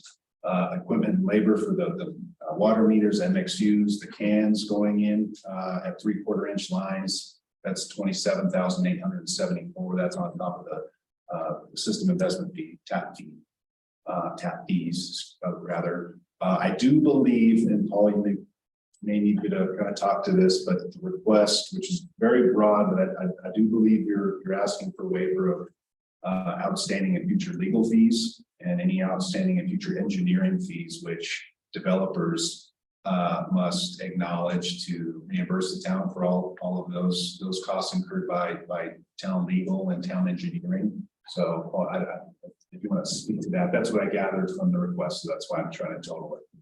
I was asking for that, yes. And again, just to put a point on it, this is not insignificant. It's very meaningful. But every dollar we save, we put into lowering the cost of the price of the house. This is not about, more profit for the developer. The developer is trying to build these houses and break even and not lose money. Thank you. It's helpful. So we're looking at north of $71,000 based on the figures on the screen. Haven't calculated the outstanding or future legal fees and engineering fees. When you add that with the tap fee amount that's already been waived with, and again, I'll preface by saying I totally understand that the $750,000 from the state of Colorado through the 1271 grant is not, those are not town dollars, but town spent a significant amount of time with that grant application and procuring, and now a significant amount of time reporting on that grant. That's $750K, wonderful, that goes towards the infrastructure portion of the project. Already drawn down like $320,000 of that, I think. So we expect to draw down the rest, I think, probably by the June draw is what I'm understanding. Last thing I'll mention is I had my public works crew spending about 2 weeks putting in that culvert on Cora and Frederick. Not an easy task. I think they had fun. That was another, I think $10,000 to $12,000 for that stick that just went in the ground. And that doesn't account for staff time. I'm just trying to paint a picture of the overall subsidy here. But again, this is a request before you all.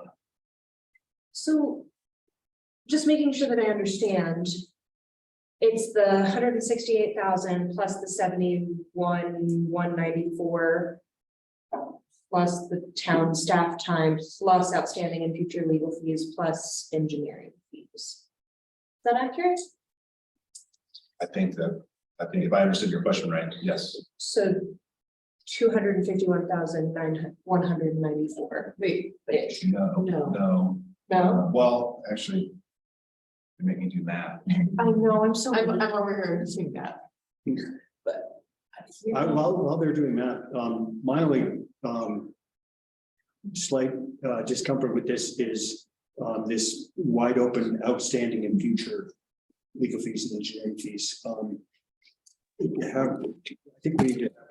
Could there be a not to exceed in those categories? That would be helpful, Terry. Something like that, or at least, I mean, the town can't, according to the state law, we can't have multi-year financial commitments, so maybe could we have it be through this year? I'm concerned by ongoing commitment to pay future. Or would it be okay to just say we will do the outstanding, because we know there hasn't been anything out of the ordinary, and then ask you to come back at a more conclusive point and ask for another way, in case we were to end up in, hopefully it never happens, an adversarial position where those legal fees could rise. I'd be willing to go with outstanding and revisit in the future. And if I could just, I certainly didn't mean to muddy the waters with the legal fees and engineering fees. We certainly would have had totals there, but just getting married, hands in Italy somewhere, so we did so well on getting those figures. It would be helpful if maybe we focused on the line items with amounts related to them, and I think that's a great suggestion. Perhaps we revisit it, or that's what I gathered the suggestion was, revisit down the line. Yeah, I mean, like I understand that there's not dollar amounts there for outstanding, but my understanding is those are fees. Everything is pretty standard for development at this point. So I would feel comfortable doing 1, 2, and 3 as written, and then changing the 4 and 5 bullet points up there to outstanding. With the understanding, we may end up forgiving more. You can come back and ask again. That would be great. You can find that. Yes. Okay. I'm all for that as well. Terry, was that kind of similar to your not to exceed idea?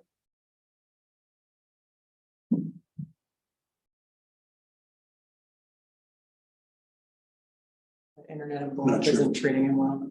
Terry's voice must be gone. Sorry, I lost the internet for a minute.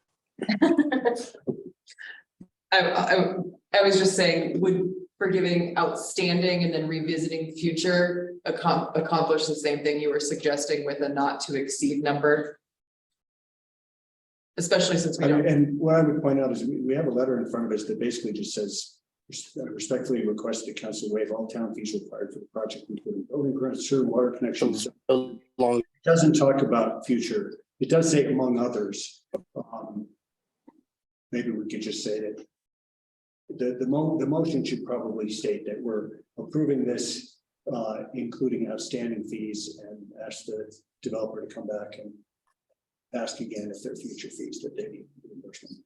We can't put a number on it. Yeah. Because, people getting married and going on vacation and things like that. The not to exceed thing is a good idea if we had actual numbers. But Yeah, we didn't have, but I think a motion by way of what you kind of just explained would be helpful. And Paul did the math. 239,194 is what I total with $168,000. I just added the staff time to it as well. That was my first number. That was my first number I just added. well, it's obvious that it's a very significant amount of money that we're contributing to success of this project, and the ability for it to come in as affordable as possible. And I think everybody recognizes that.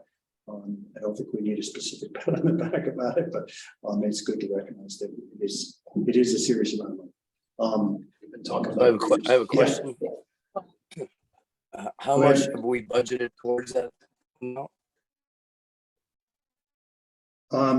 It's well, Preston, you want to tackle that?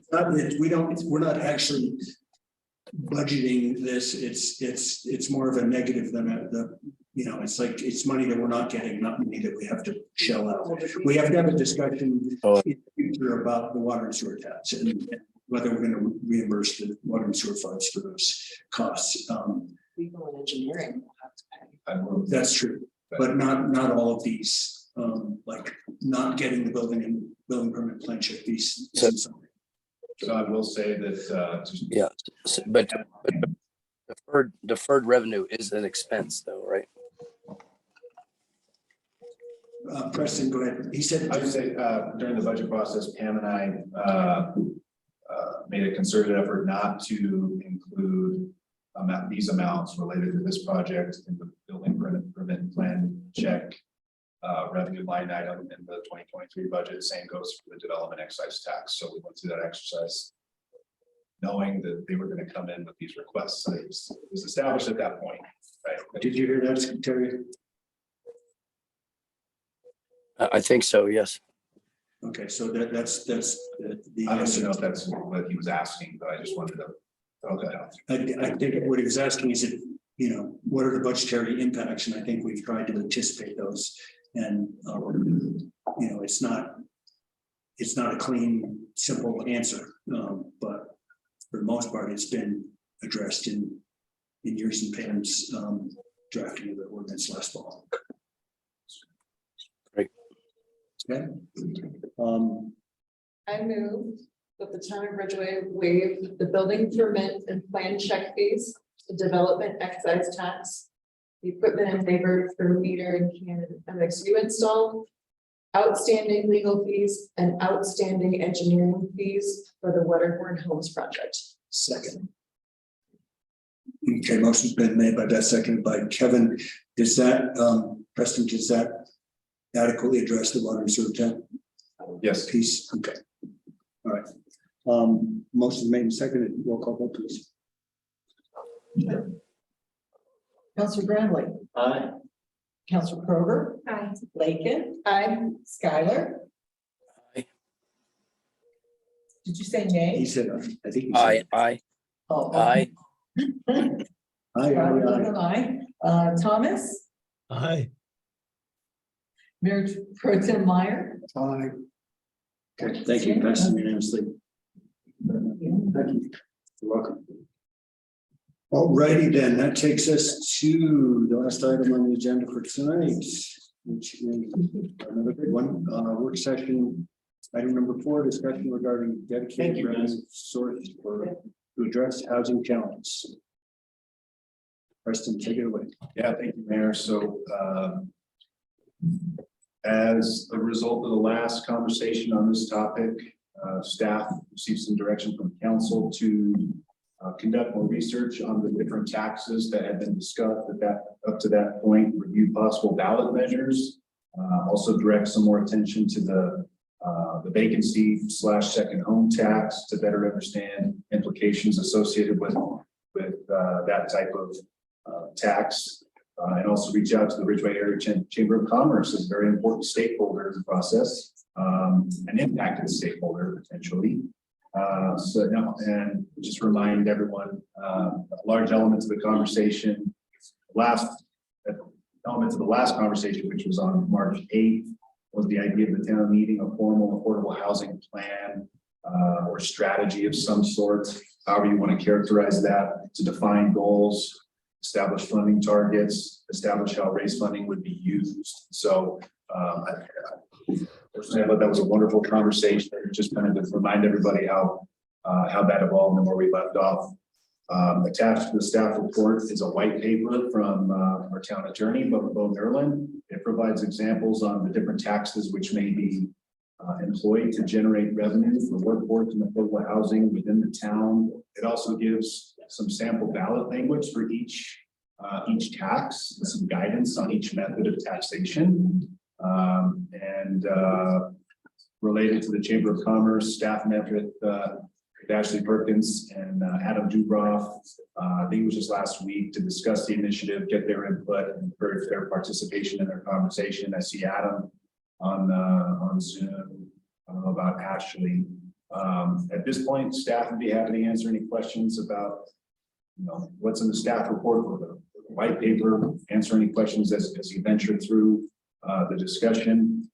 But just to be clear, at this point, staff's requesting some additional direction on how to proceed with this initiative. The staff report and the white paper kind of get into the timeline for submitting a ballot initiative or to hold a special municipal election as a coordinated election with Ridgway County this upcoming November. In order to do that, the town would need to submit a notice of intent to the clerk and recorder's office by the end of July 28th, specifically. A ballot title and the content for that ballot issue would need to be finalized by the town council, approved via resolution, and issued to the county before September 8th.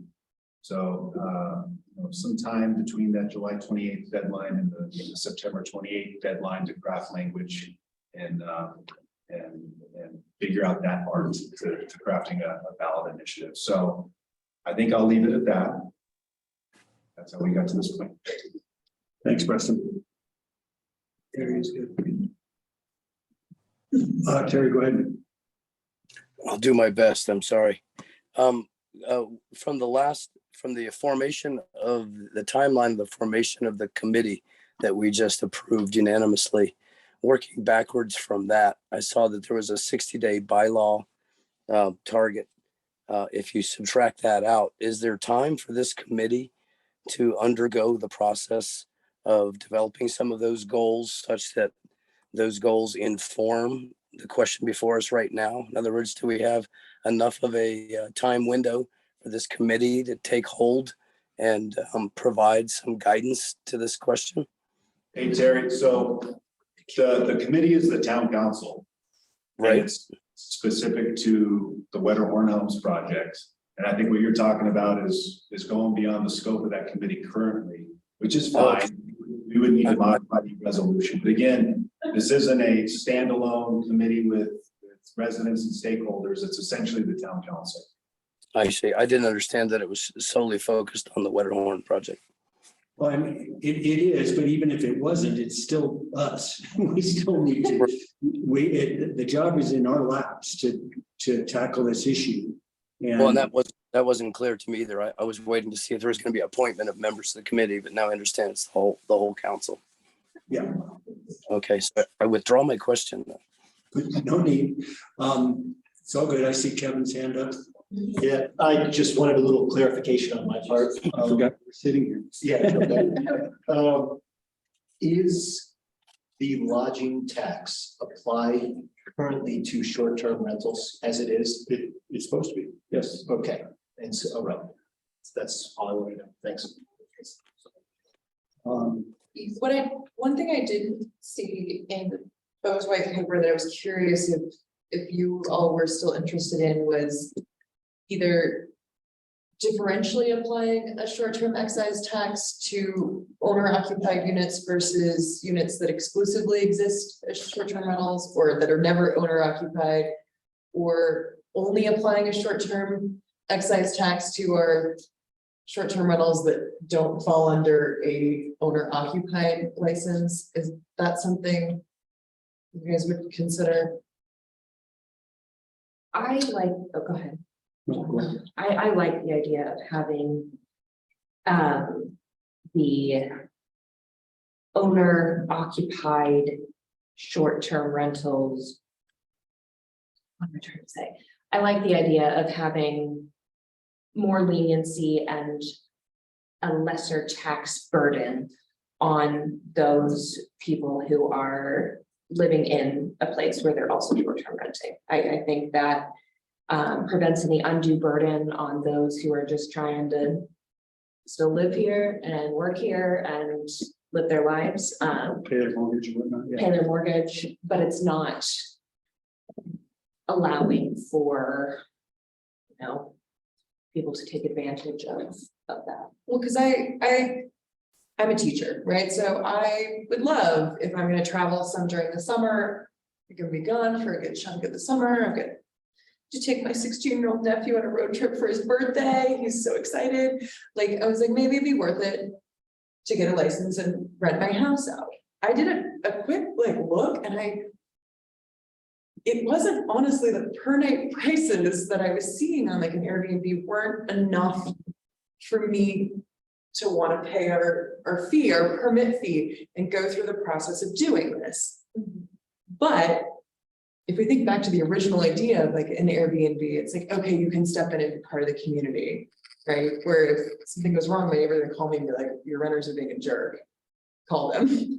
I think it would make sense as a revenue stream. We could certainly also look at raising lodging tax, but that would affect also those owner occupied rentals as well, but Bo raised some really great questions in this about the vacant home tax and the question marks around that, as strongly as I believe in that idea.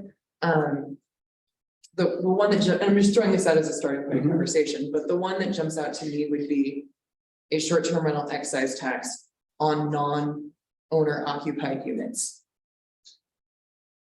Like, if then they have to raise their rates to be higher such that they're getting that, well, does that mean that an owner can ask a similar price, but they're actually realizing that different, where a truly just a house that's existing as a vacant home is sending us that extra towards affordable housing? Yeah, it's interesting, isn't it? For my part, I guess I'd say, given the sort of the points that Paul makes in his white paper, the timing where we're at, we're getting something on the ballot, all of that. I think my thinking is that our best thing to focus on that would have the highest chance of success would be increasing lodging tax by some increment.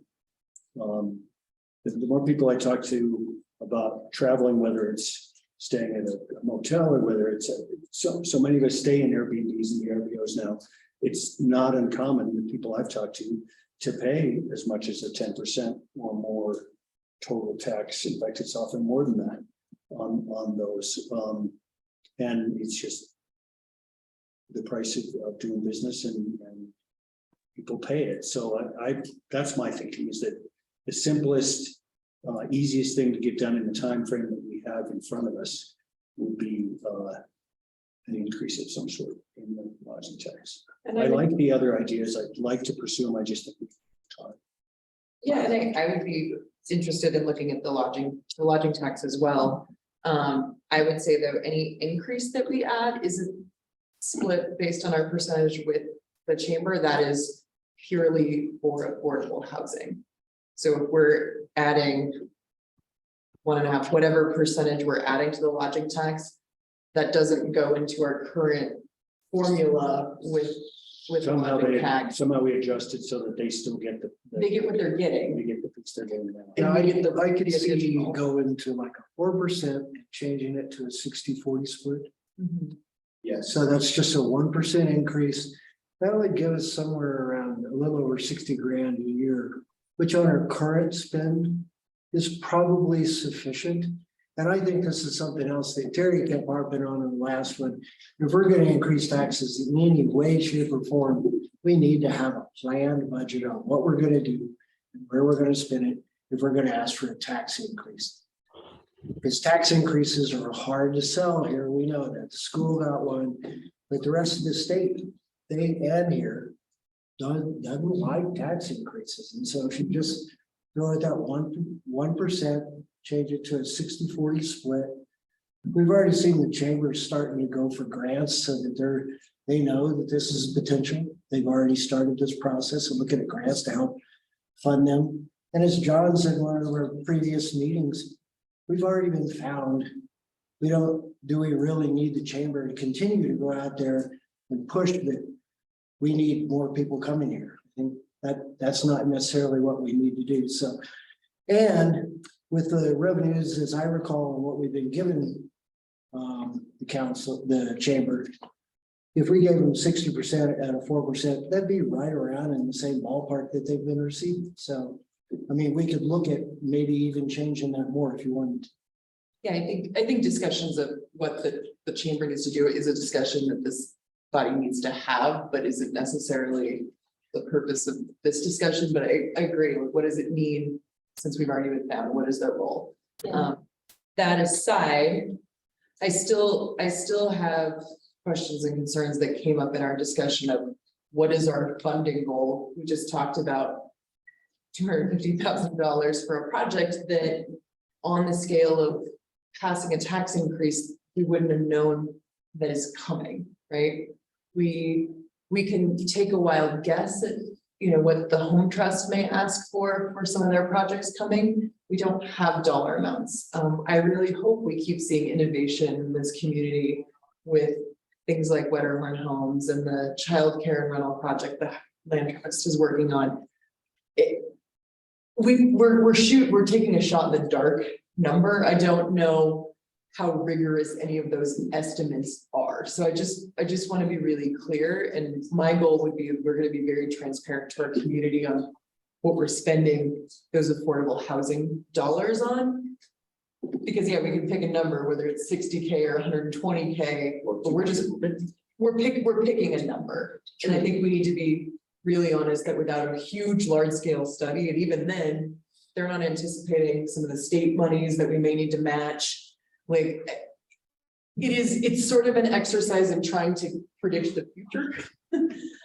Which is why it's not hard to come up with numbers of what we could potentially be paying based on what we've been paying, what we need to pay based on what we've been seeing already in the likely increase in some of these things.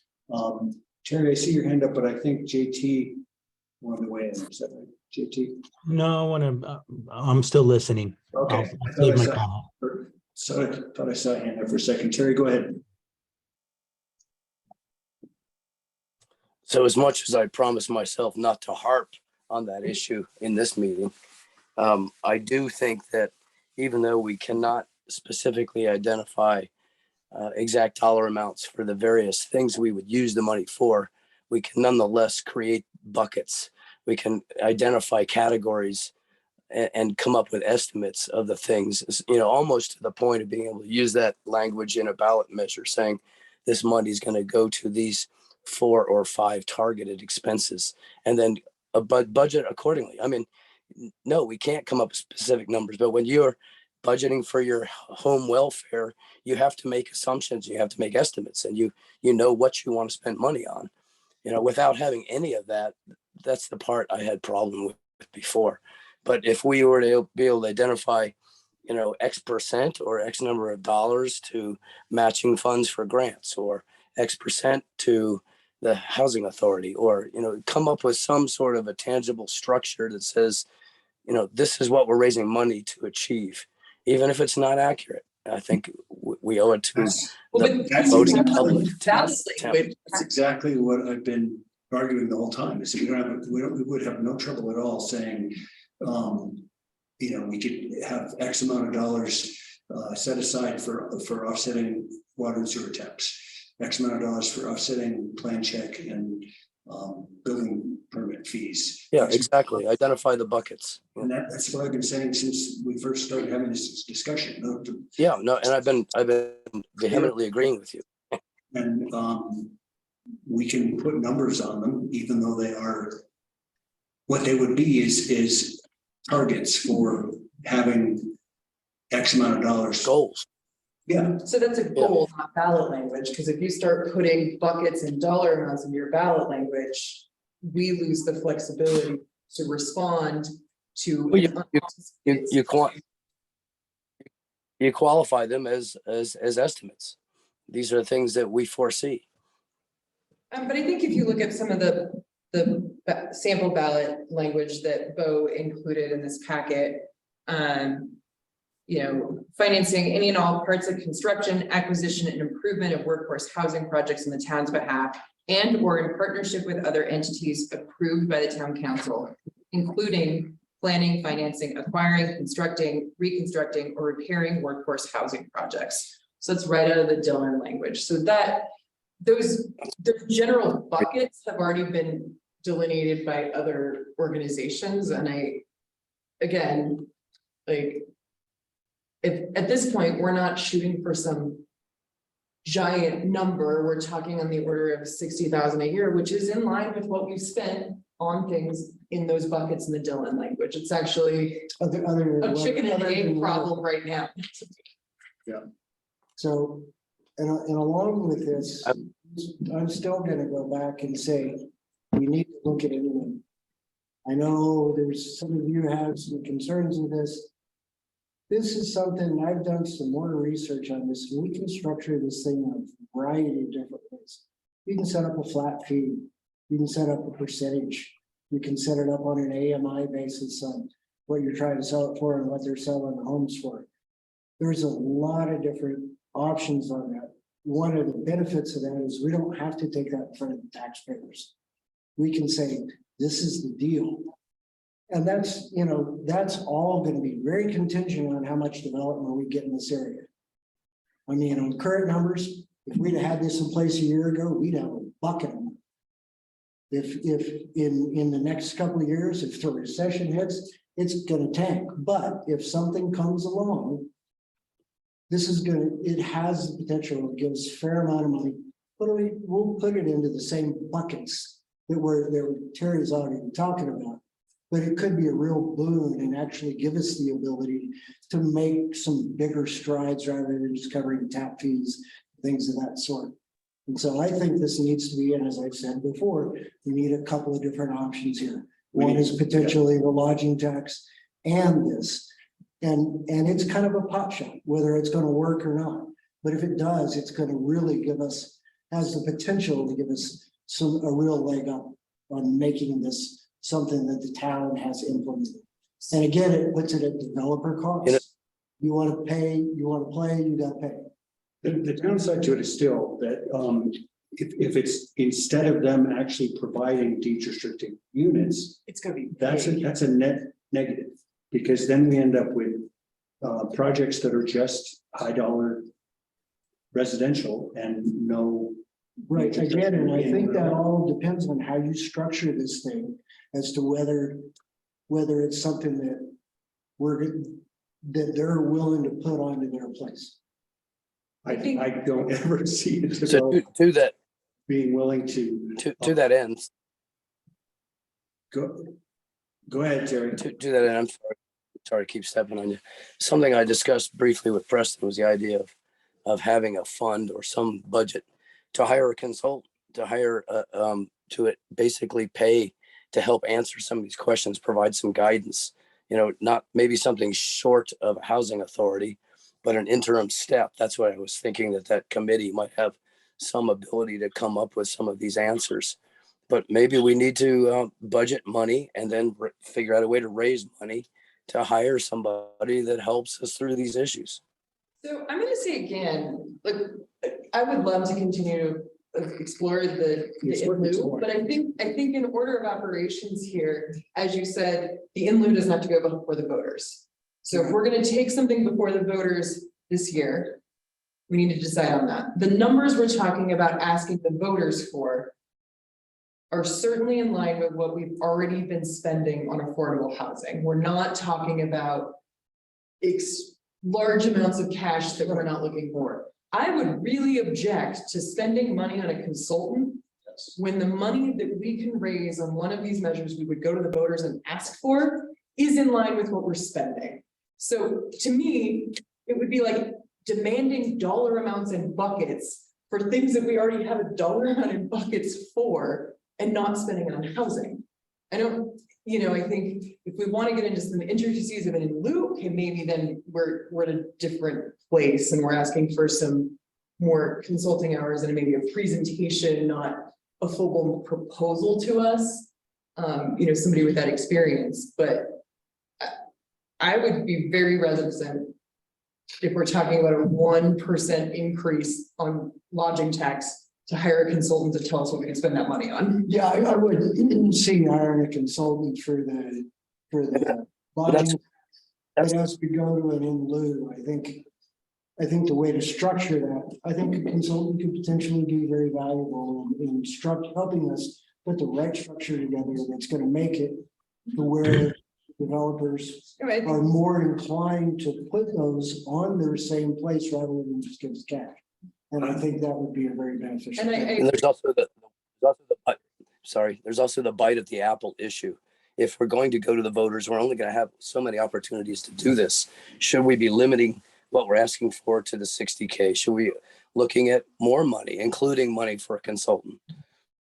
So I know I know Beth, you're wincing and I can see you in the corner of my eye. I was the one who was like, let's go big. And you were like, we gotta have numbers. Yeah, but and now I feel like, anyway. But when you said big when you said big before, you didn't even have an order of magnitude. What I'm saying is we could actually budget for specific things.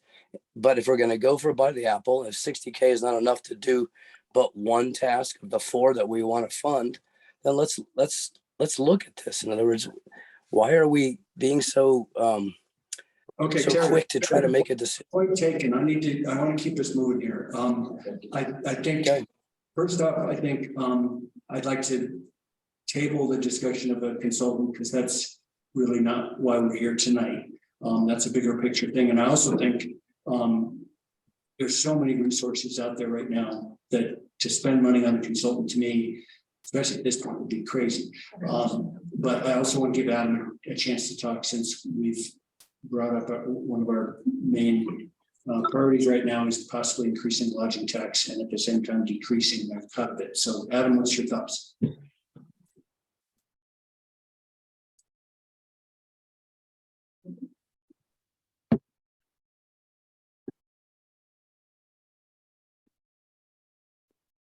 Can you hear me now?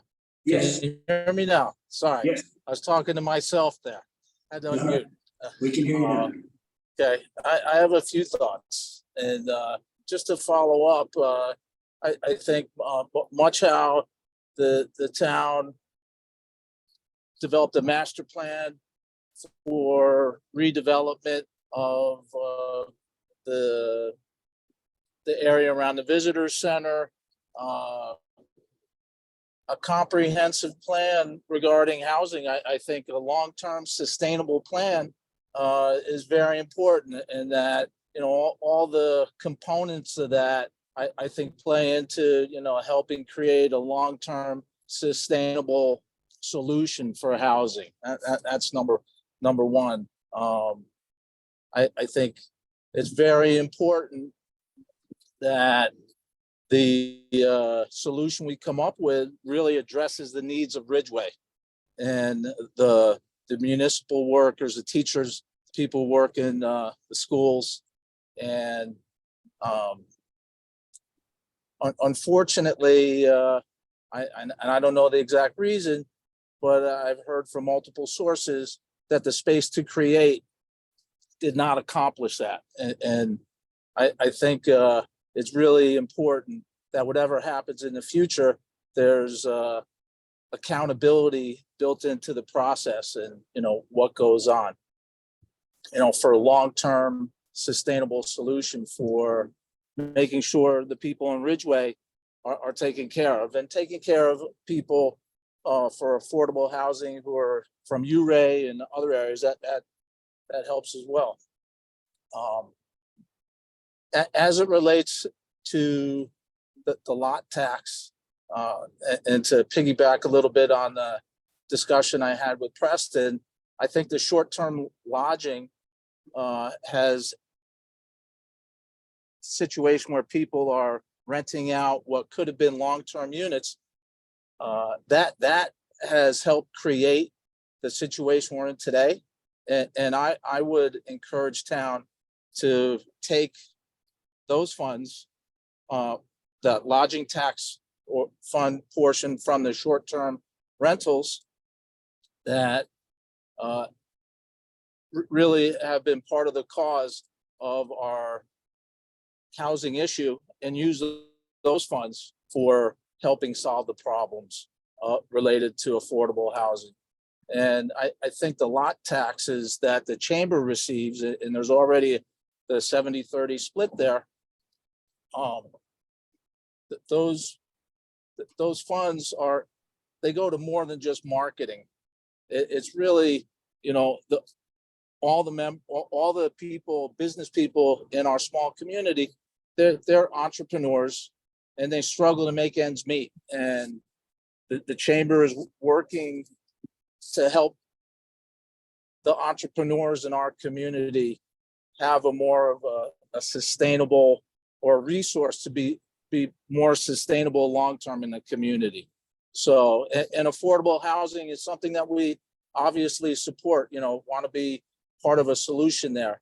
But I think, to me, the idea is we want to accomplish both. And the resources that we have today, we're grateful for the 70%, but to raise taxes, the chamber should be able to raise, help, gain more from raising taxes, the lodging taxes as well, to help the business people in town. It's not just marketing to bring more people in the summer. It's the rest of the year when everyone struggles in the community. So those are my thoughts for a moment. Thank you. Thanks, Adam. I have to say, in response to one of your comments, I keep hearing these what I would call rumors about Space to Create being some sort of failure. It just really discourages me hugely, because I think what people don't get, and I think one of the problems is that people thought that Space to Create was going to be the answer to all our problems. It's just not. Space to Create is one piece of the puzzle. All the things that we're talking about are individual pieces of the puzzle to address the housing needs of our community. The idea that Space to Create was somehow a failure is a complete lie. It's a fallacy. It may not have made it so that teachers could live there. That's because there was a unfortunate combination of the amount of our AMI, the fact that a year before the community approved a ballot measure that increased teacher salaries in Ridgway. So there are a whole bunch of local residents living in that building that couldn't live here otherwise. And yes, it's max 60% AMI, but that's a piece of the puzzle that we have to address. And it's 30 units of that, and it's occupied, and all the people that are living there are grateful and super happy to be here. And so this idea that somehow it was a failure and that there was a lack of accountability in the creation of that project, it's not a one-size-fits-all project. It's not the project to be the be-all and end-all. So forgive me if I'm getting a little emotional about it, but it's the first step, and I think people thought that it was going to solve all our problems, and it wasn't ever designed to do that. Yes, I'm discouraged that a number of the people we thought that were going to be able to live there, like teachers, aren't able to. But that doesn't mean that the people that live in those 30 units are somehow not valuable members of our community. So I just have to say that. I appreciate your comments about the chamber and its efforts to help the business community, particularly with the shoulder season. I think that we need to work as a team to help answer the question about whether the entire business community is feeling like the chamber is meeting their needs. And that's not to say that I think the chamber isn't doing a great job. I just think we need to do some outreach and find out what the members of the business community that aren't chamber members, why they're not, and what they feel like they're not getting or not willing to join to get, if you know what I mean. And then I think that we could find a kind of a happy medium where we could increase the lodging tax by a combination, a percentage that would give both the town the revenue that is at least the beginning of the revenue that we need, and you guys and incremental increases as well. So I think that's my response to your comments, and I appreciate you being here.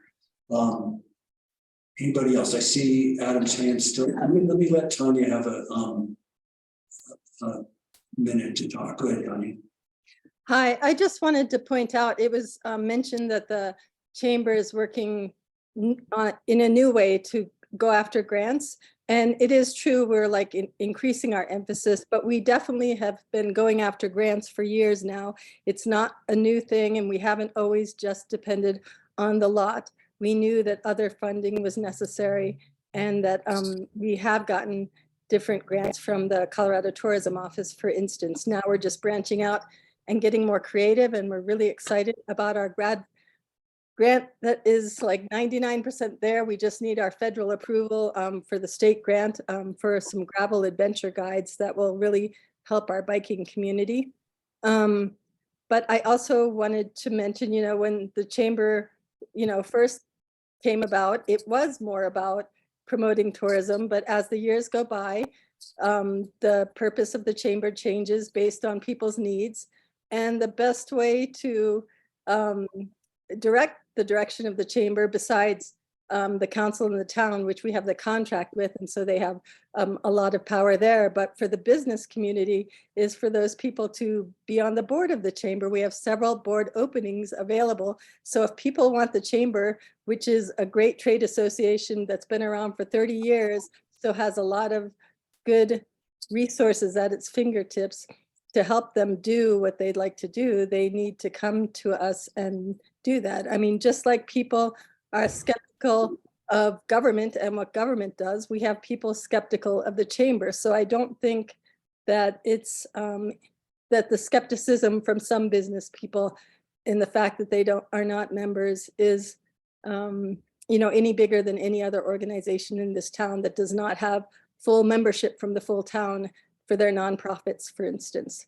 So I think, yeah, thank you for letting me put those points out there. No, well, point taken, Tanya, I agree. I just think that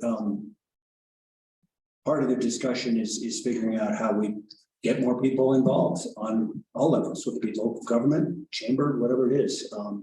Convincing people that there's value in being involved in the local community is usually my priority. So, Kevin. Question for Adam, Tanya, or Dave. What percentage of the chamber's operating budget does the chamber actually raise itself? Rough idea. I'm just curious out of. So since Adam hasn't answered yet, I'll tell you right at the moment, we have around 10,000, a little bit more than 10,000 in chamber membership, $10,000. And the lot fund is about 100,000. So I guess it's about 10%, but we have these other grants, like I said, coming in soon and that we've had in the past. So I don't have the numbers because I wasn't at that position in the chamber while Hillary was getting those grants.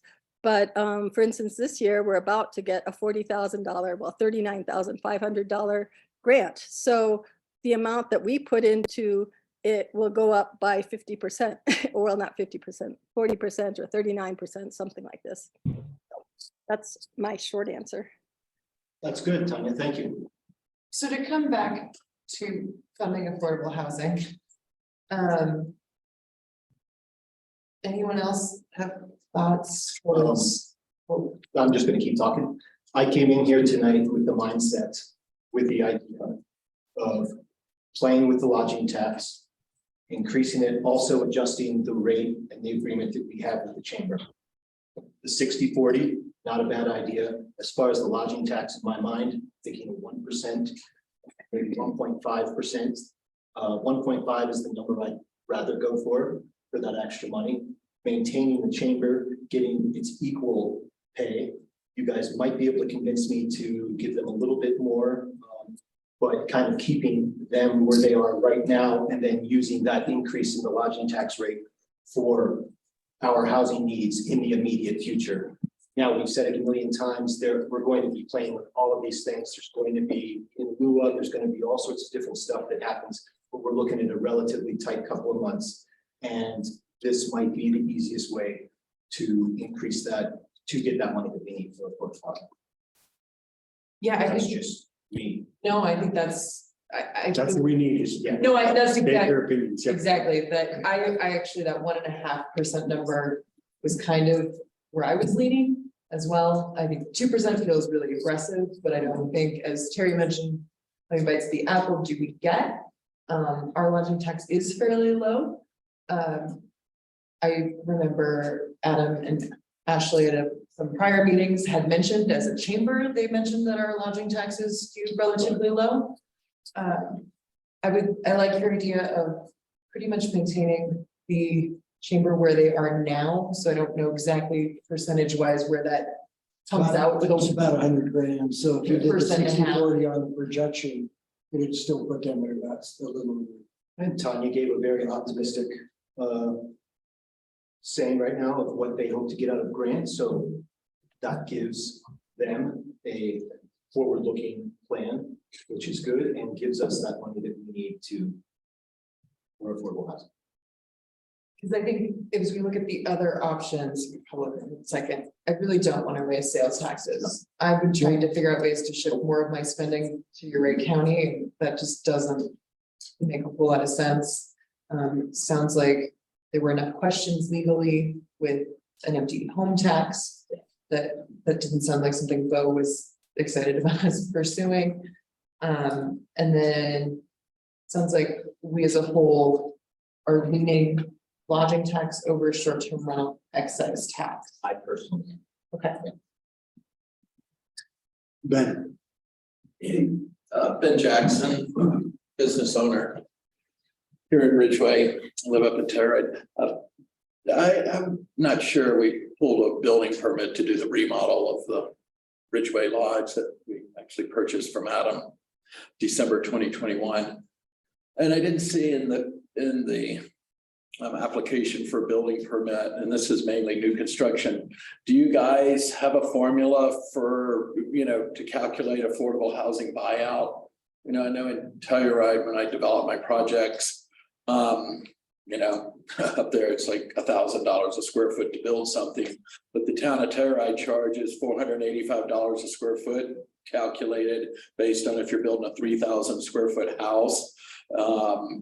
They figure that 3,000 square foot house will equate to an employee, and he needs 50, 75 square feet to live at 100 square feet. And they multiply that times up $425. And that's something where the actual person building the new home in the building permit goes into the affordable housing fund. And I think in Telluride, if you build over 3 units, you're required to at least build 1 affordable unit on site. But that's something that probably could be done pretty easily. And then it's going straight to the consumer building the home. And this is really new construction, not really a remodel unless you're, tearing it down to the studs. I thought, I haven't heard that. And all of a sudden that doesn't require raising taxes. It goes to the homeowner building the house, second homeowner, primary residence. And then they get a density bonus. If it's a local that wants to build a deed restricted lock off, y'all let him build an extra 1,000 square feet, but don't charge him that building permit fee. Just a thought, but I didn't see anything when we filled out our building permit on our remodel that had that in there. So just a thought. The square footage thing is really interesting, right? Yes, it's kind of an idea. Thank you. Yeah. Yeah. It's gonna speak a little bit of lodging, but thanks, guys. Penalize someone building a 1,200 square foot house, but if you would like to build a 4,000 square foot house, maybe you have some responsibilities to the community.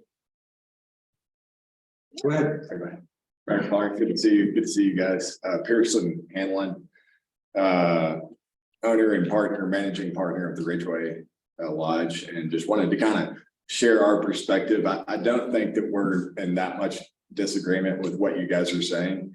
The crux of what I want to say is, the better that we do, the better you guys do. We really see it as a symbiotic relationship.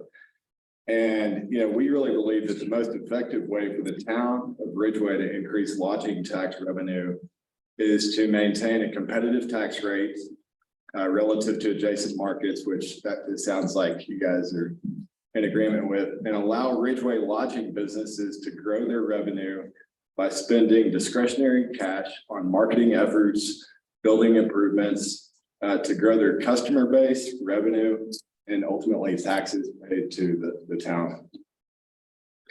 The Ridgway Lodge ownership has made significant capital improvements to the facility, including new bathrooms, new rooms, a new lobby, a new bar and restaurant that will be open on or around July 1st. All that being said, this is a very fragile economic environment with high costs across the board. And we would prefer there not to be an increase in the lot, but if there is, we would hope it would be a moderate one.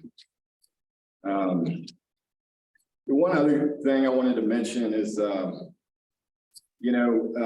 kind of dovetailing into what I said about, the better we do, the more sales we do, the more tax to the city.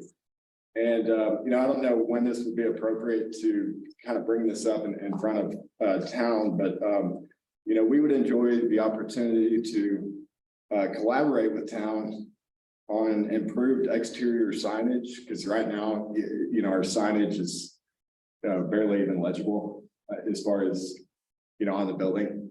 And again, the more rooms we sell, the more revenue, the better it is for everybody. That being said, we look forward to a fruitful and symbiotic relationship with the town. And thank you for allowing me to kind of share our perspective. Thank you. Appreciate it. Mayor, if I may real quick, Ben, don't currently have that fee in place, which is why you didn't see it on the building permit. I do know a little bit about that fee and Telluride. It's very interesting fee for their portfolio. So interested in learning more. Yes. But we don't have it in place. That's all I want to say. Knowledgeable enough to be dangerous, but it's nice because it's directly to the consumer. You have to deal with the government raising taxes. And y'all, there's still plenty of lots left in River Park, plenty of lots left in Solar Ranches. Y'all are approving, the PUD for the River Watch project for Joel Cantor. That's an opportunity. Every building permit there, to do the calculation and, 4,000 or 5,000 square foot home in Telluride. I mean, that affordable housing buyout's 150,000. It's not, but imagine that's 40,000, 20,000 when somebody builds a big house in Solar Ranches. That's significant. Then you really got the money to put in these individual buckets. I think what I was saying is what we've been really sensitive to is not wanting to raise too many fees on people building an affordable small house for them to live in. And they're exempt. Exactly. That's I never. Yeah. The county just did it, anything under 1,500 square feet or you live in our year-round school district, you don't even pay it. This is really to target the wealthy people that are moving here and the second homeowners. Yeah, really. During the pandemic, I heard a little joke going around saying, everybody's like, oh, Ridgway's the new Pebble. I was like, what do you mean Ridgway's the new Pebble? They're like, well, everybody from Boulder's moving there. We've been saying that for I've heard that for years. Yeah. Well, it seemed to have accelerated over the pandemic, but anyway. Yeah, I appreciate that a lot, actually. Adam, you still have your hand up on Zoom. Did you want to add something? Is that just? Yes. Okay, go ahead. It seems like you're heading in a direction, to take some of this lot funding for affordable housing, and assuming that is something that happens, I guess I would suggest that this funding go through a similar term limit to what the chamber has as well, because we're at the process of renewing our agreement with the town, and however these funds get allocated or through whatever entity, I think it should be, everything should, and I guess it goes to your point earlier, John, about just making sure there's accountability built into the process here. Annual review on the distribution. I think that makes sense. Yeah, Preston. Yeah, if I may, thanks for that comment, Adam. If this ventures down the path of getting a ballot initiative on the November ballot, the tax wouldn't take effect until January 1 of 2024. And Adam, we talked about this last week, the chamber's agreement for with the town for spearheading tourism promotion ends at the end of this fiscal year, or the calendar year, so end of 2023. So I do think, my vision in a couple months' time, Adam, when you and Ashley come in to provide a biannual report on how things are going and how the lot funds the chamber's receiving to spearhead tourism promotion are being spent, that'll be the appropriate time for the town council to give that performance review, right? It'll be the tail end of a 3-year agreement, and it'll be important to reflect and understand how those dollars are being spent, how the chamber's doing. I know they work hard, but staff will need to get some direction on how to proceed with modifying, redoing or making another agreement like Adam was saying, or if we need to look at, not trying to get anyone riled up, but if we need to look at alternatives, right? And it's part of the process. So that'll happen in a couple months' time, but thanks for bringing that up, Adam. Yep. Okay. Thank you.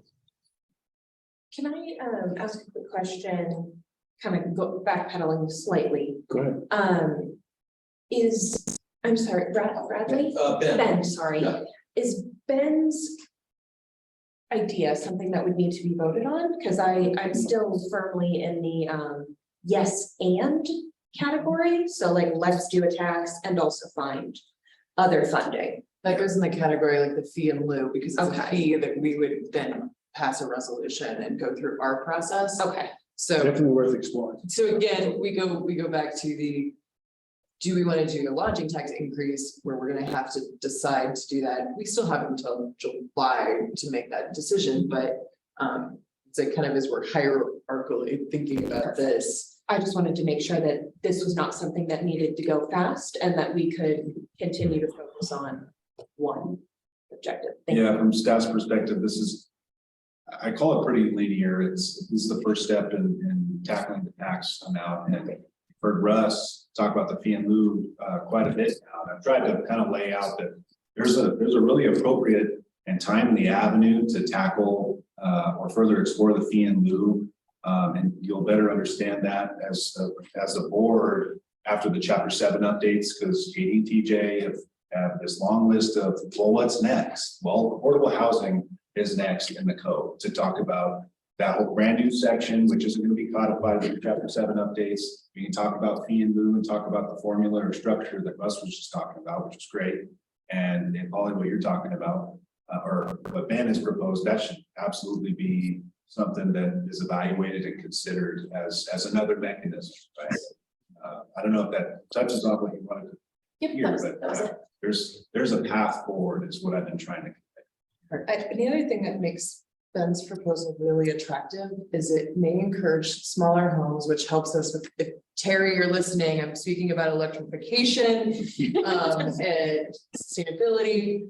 I think it also encourages building housing stock that some of that middle to upper income people will continue to be able to buy. If you're building homes that are selling for $1 million, that's, you're only going to have outside money purchasing those. Versus if we can either collect money from those to help fund affordable housing or encourage, hey, can we build things at a more reasonable size that can stay within that range that people may actually be able to purchase.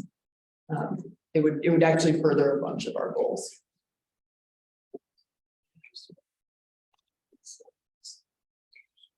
I want to know all the information. Yeah, I'm willing to share. I've done some other research on the fee in lieu, and I'm willing to share with the rest of the council some links to some inclusionary housing websites that actually lay out how it's been done in other areas, and pretty insightful. And you know, it's there's a lot of different options on how that can be done. So I will share those with the rest of the council. That club. But you're included, I guess. Of course you are. Thank you. Hey, where are we at? Yeah, what do you need from us? I think. I think it's got a direction clear as mud as it is. Yeah, we don't have a clear direction yet. I think we need to hone in on something. So that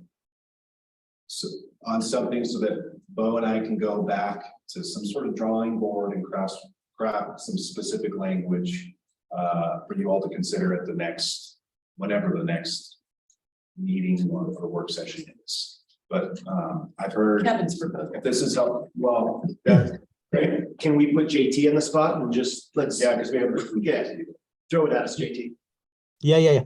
The thing I wanted to throw in just for clarity in this path in the mud forward is at this juncture with all of the different mechanisms we've talked about, all the ones that keep coming on our radar, new ones, and also the various entities that are all involved in this, not just the town and the town council, but the county, URA as well, and trying to zoom out to 30,000 feet.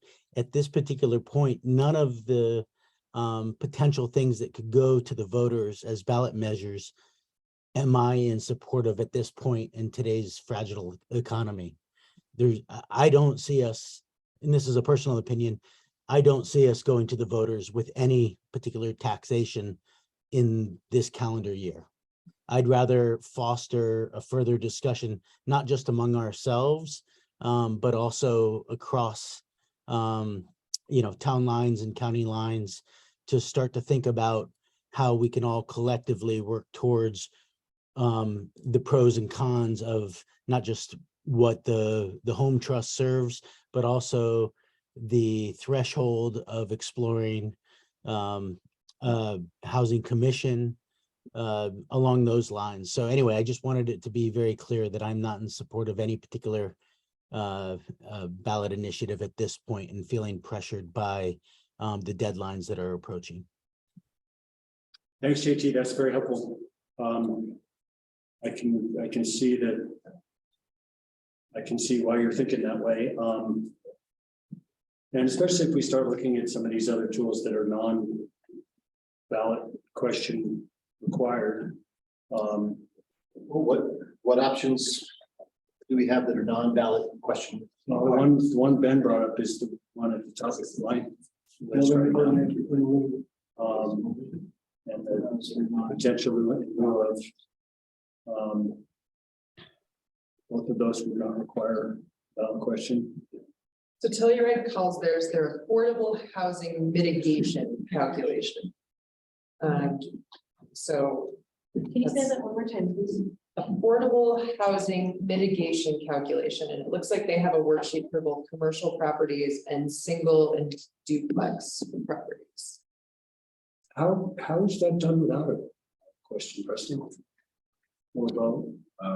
I think we need to look at that. I mean, if it's a fee and codified in the municipal code, that only takes, well, I do believe it will only take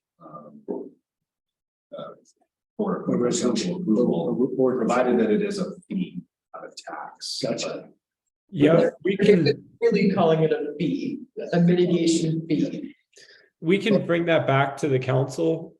It seems like that's maybe the one area that there is a little bit of direction. So if the council wants us to bring some supporting materials and the mechanism for adoption, we can definitely do that.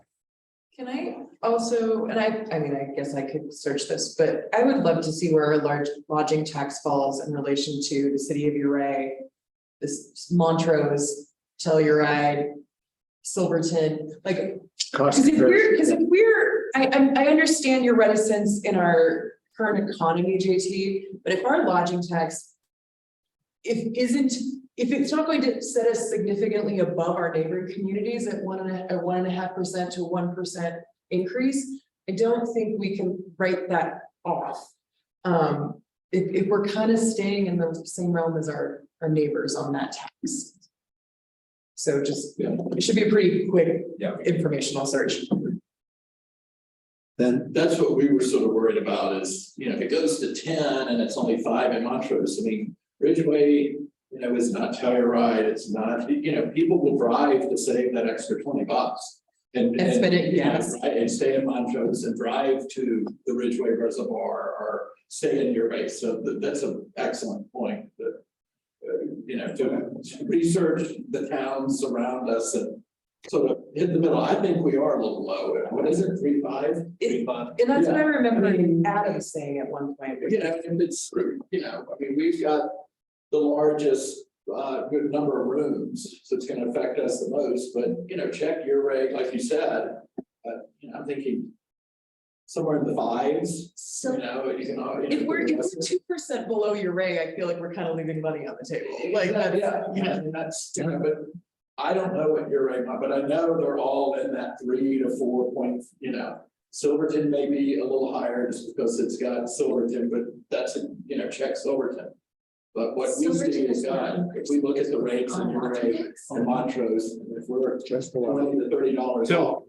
So staff can definitely bring that in a little memo too. Either Preston and I can divide that up with kind of a survey of regional lodging taxes. And Uray is 15. I just did like very fast Google. What is it? And it's 9 in Silverton. Okay, so yes. Money on the table, just say. The voters that, hey, Ridgway It's still gonna be lower. you know, yeah, still lowered, bring it up sort of in line with the surrounding communities. It may help get it passed.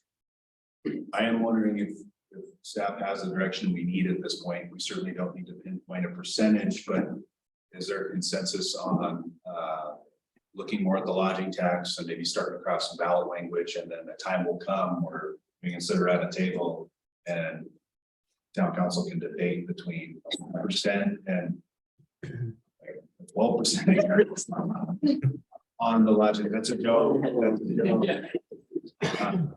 But in all seriousness, that I'm wondering if that's perhaps the collective direction.